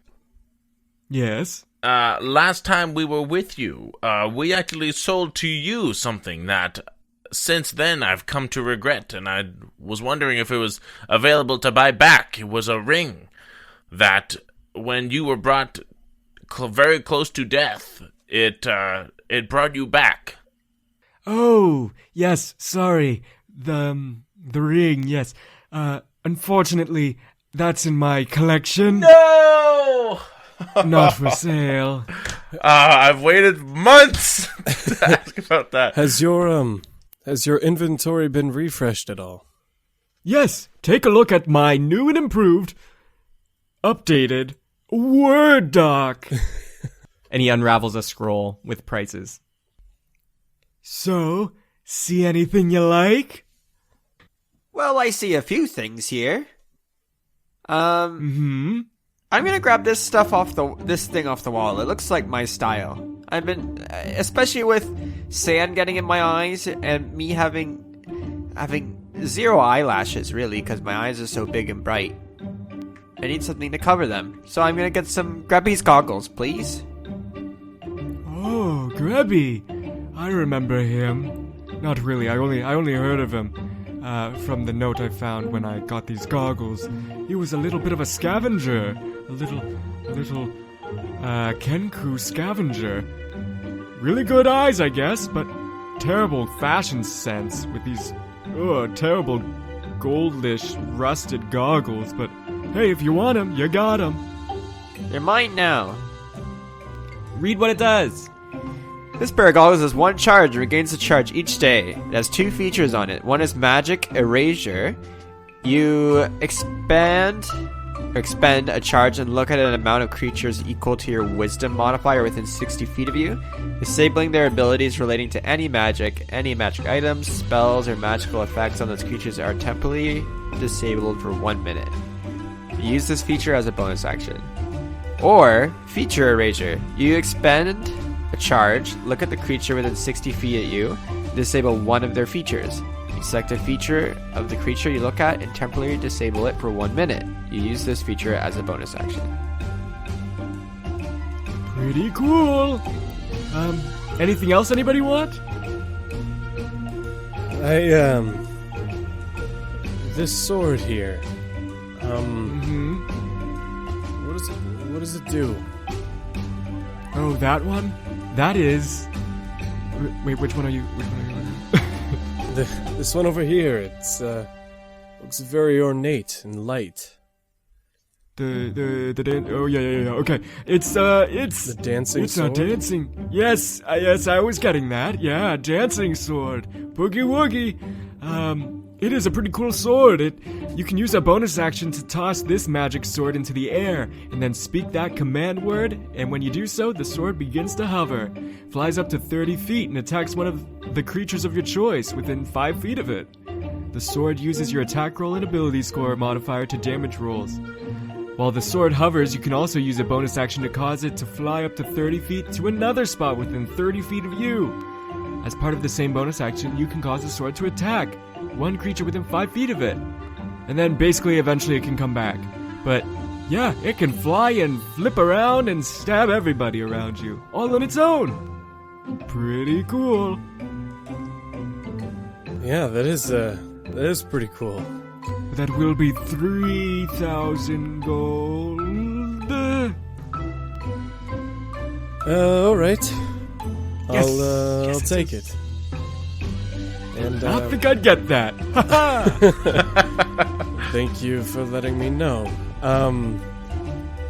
One last thing.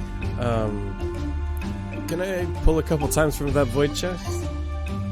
Yeah, sure. But let's talk to your little goblin friend first. Hey there, short stuff. What's up? Hello. I'm interested in a few things that you have. This voodoo doll. Can you tell me anything about it? The voodoo doll, huh? Well, that was brought in by somebody named Taylor. And actually, well, I don't know too much else about it. You might want to stab it and see if it's connected to somebody. Who knows? No way to really tell, I guess. But it works like a voodoo doll, that's for sure. Okay, I'll get that. And this sovereign glue. I'll read the description for everyone. But I'll do my regular voice. This vicious milky white substance can form a permanent adhesive bond between any two objects. It must be stored in a jar or flask that has been coated inside with oil of its slipperiness. 1 ounce of the glue, which I have 4 of, can cover a 1 foot square surface. 1 square foot surface. The glue takes 1 minute to set. Once it is done so, the bond it creates can only be broken by a universal solvent or oil of etherealness or with a witch spell. This jar has 4 ounces. Yeah, definitely don't stick that. Don't reach your hand in and then, like, clap your hands, because you are screwed. I knew a guy once. Poor guy. Anything else? Yes, the circlet of human perfection. Ah, that was brought in by a customer named Bill. They brought that in, and now it's mine. And now it can be yours. I'll slam the 500 gold, it'll be mine. So, this transforms its attuned wearer into an attractive human of average height and weight. The circlet chooses the physical characteristics of the form, such as age, gender, skin color, hair color, and voice, except for size. The wearer's statistics and the racial traits don't change. Except for size, the wearer's statistics and racial traits don't change, nor do items worn or carried by the wearer. Removing the circlet ends the effect. Nice. Anything else? Yes, one last thing. Instead, all right. I'm going to change this on you a little bit. I'm going to get the bag of beans instead of the ring. Oh, that big old bag of beans. Yes. So basically, I'll find it here and read it. I got this for you. Okay. That bag right there has 8 beans. If you plant a bean and water it, a random thing will happen. But you're going to have to roll a 1d100, and I'll tell you what that is. Actually, wait, I'll tell you. Seth will tell you, not Valentine. Okay. I don't know what's happening. And then I, too, would like to draw from the void chest. All right. So, Darian, reach in. Okay.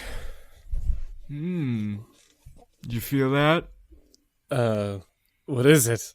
Is it... Oh, feels a little hard in your hand, doesn't it? Feels a little bulky. Oh, you pulled out a gem-encrusted cuirass. Oh, some breastplate armor.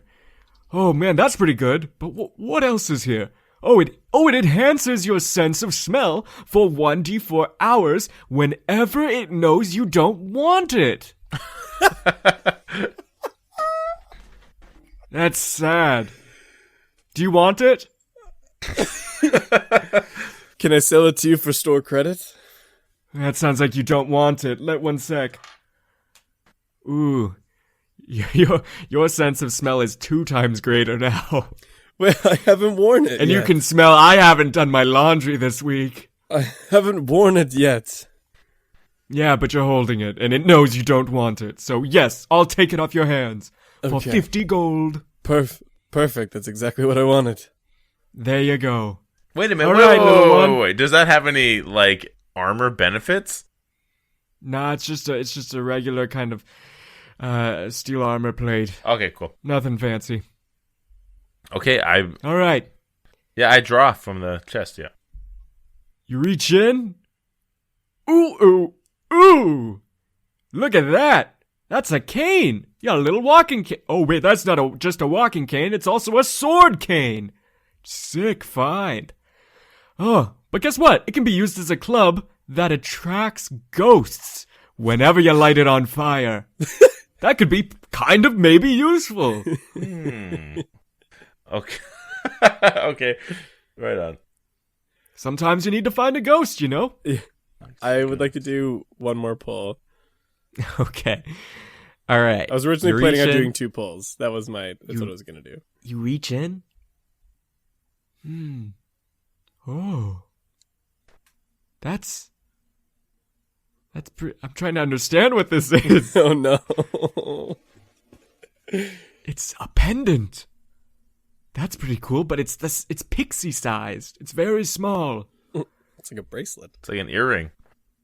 And you remember that sword cane? Oh, there it goes. It's vibrating slightly whenever you mention a type of weapon. That's it.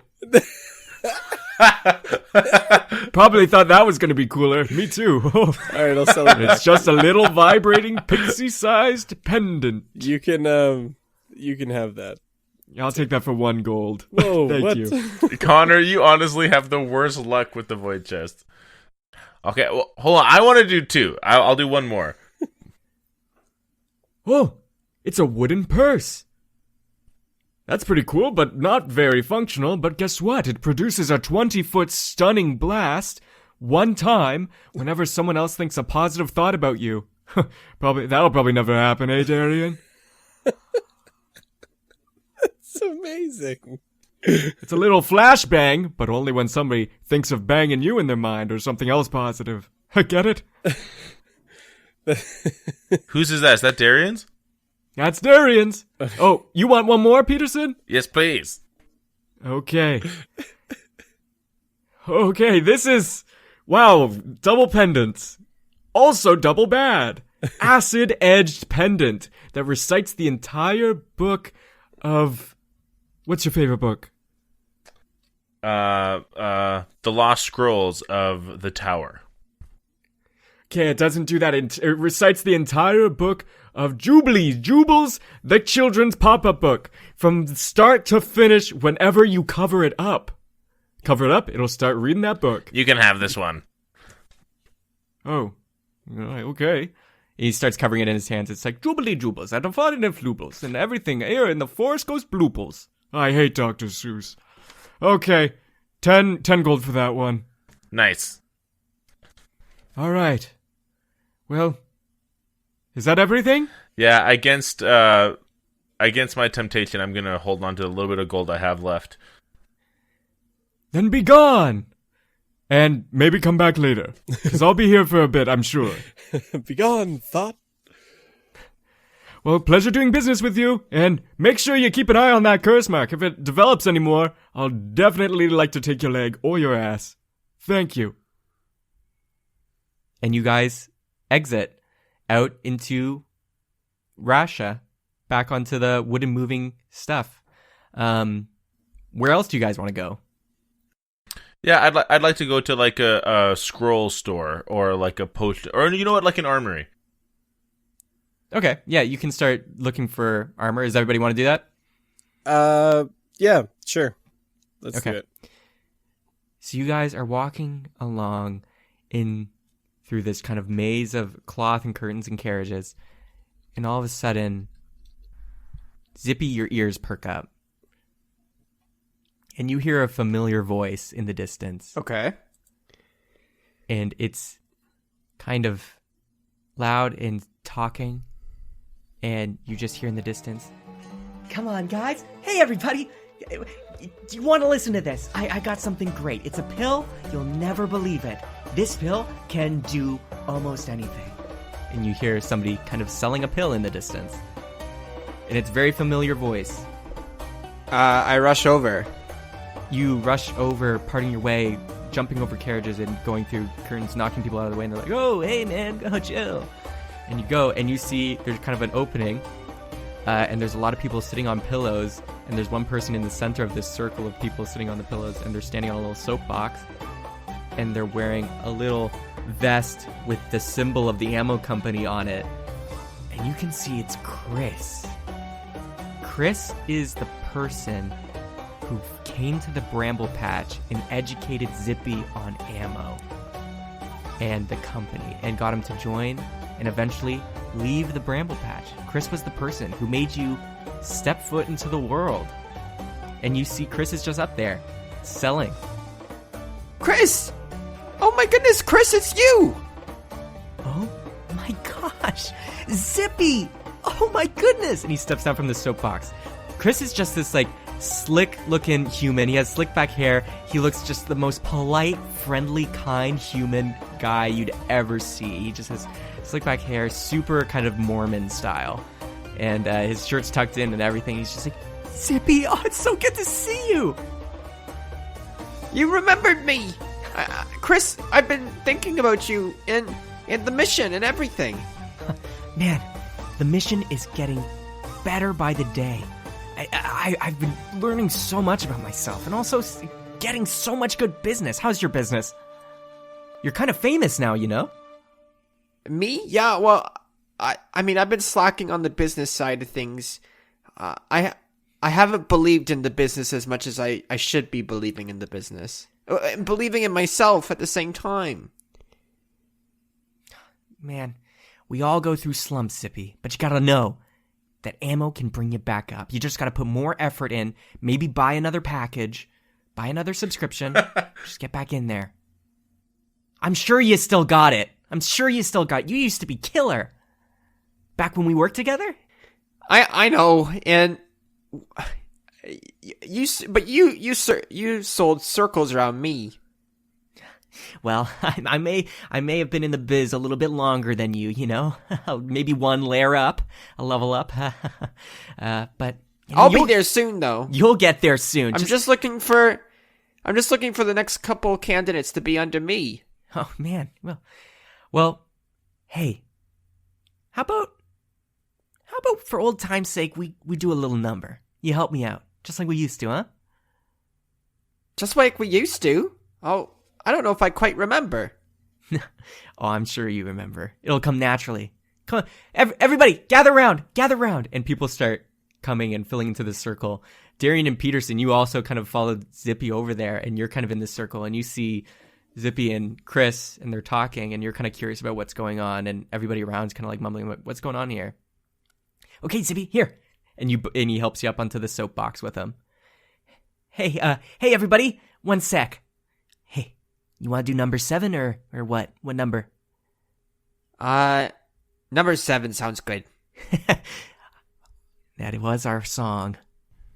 Okay, let's do this. Listen up, everybody. I didn't want to do this, but what the hell? Me and Zippy here are going to share our little secret with you. And you better keep it. I didn't used to be this great. I was actually extremely overweight. A girl saw me and let out this roar. She said, I know a way you could lose a couple pounds or more. She showed me a pill just like you see here. I swallowed it whole and my body disappeared. It changed his mind. Now he's looking oh so nice. He's looking good. He's looking fine. Thanks, Zip. Man, what a journey. Now tell me about your story. What happened to you? Well, you see, one day I was hanging out and my friends over there, they had their doubts. They said I couldn't catch an axe with my mouth. I just said, throw it fast. It flew through the air and cut me in half. He was split in two. There was nothing anyone could do, but then he took a pill and now he's fine. History changed! So let's take it back before the pill came to be. Our leader Lou Blunger was out on the sea. He was in charge of cleaning dishes, but then pirates came and sent them all to the fishes, but it wasn't the end.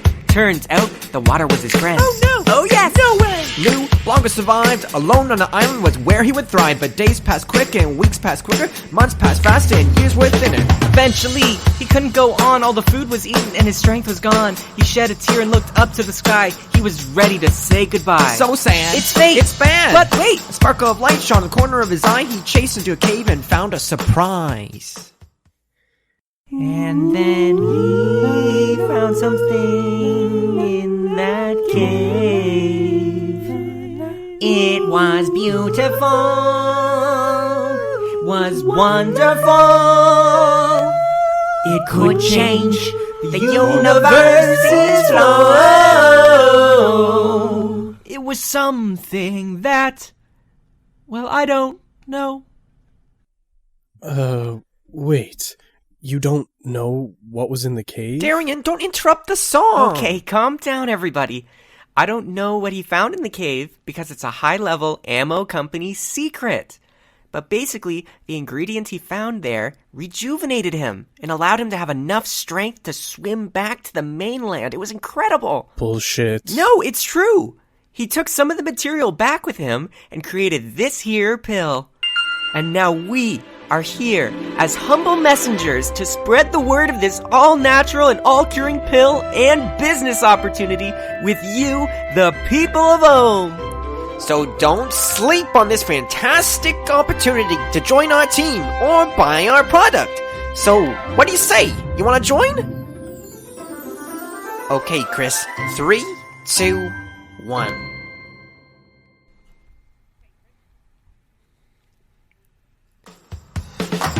Aren't you all sick of your dreary jobs? Just join our team and your wallets will surely throb. The time is now to take control of your life because you only live once. That's the rule. So why don't you spend it doing something cool? Sign above the line. Everything will be just fine if you sign it. Sign it above the line. Sign it above the line. Sign it above the line. Sign it above the line. Above the line.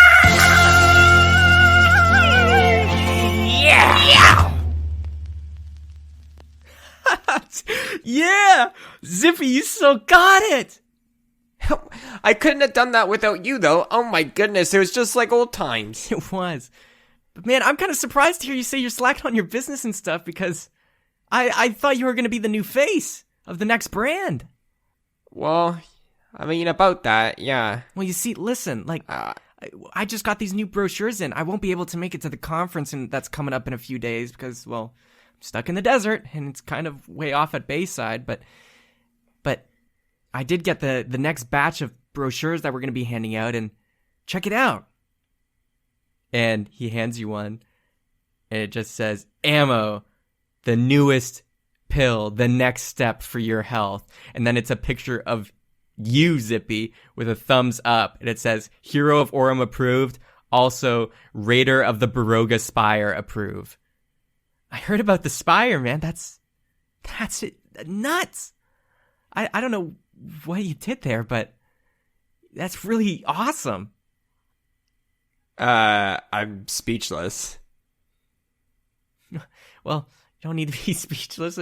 You must have approved these, right? Man, you must hang out with Lou all the time. What's he like?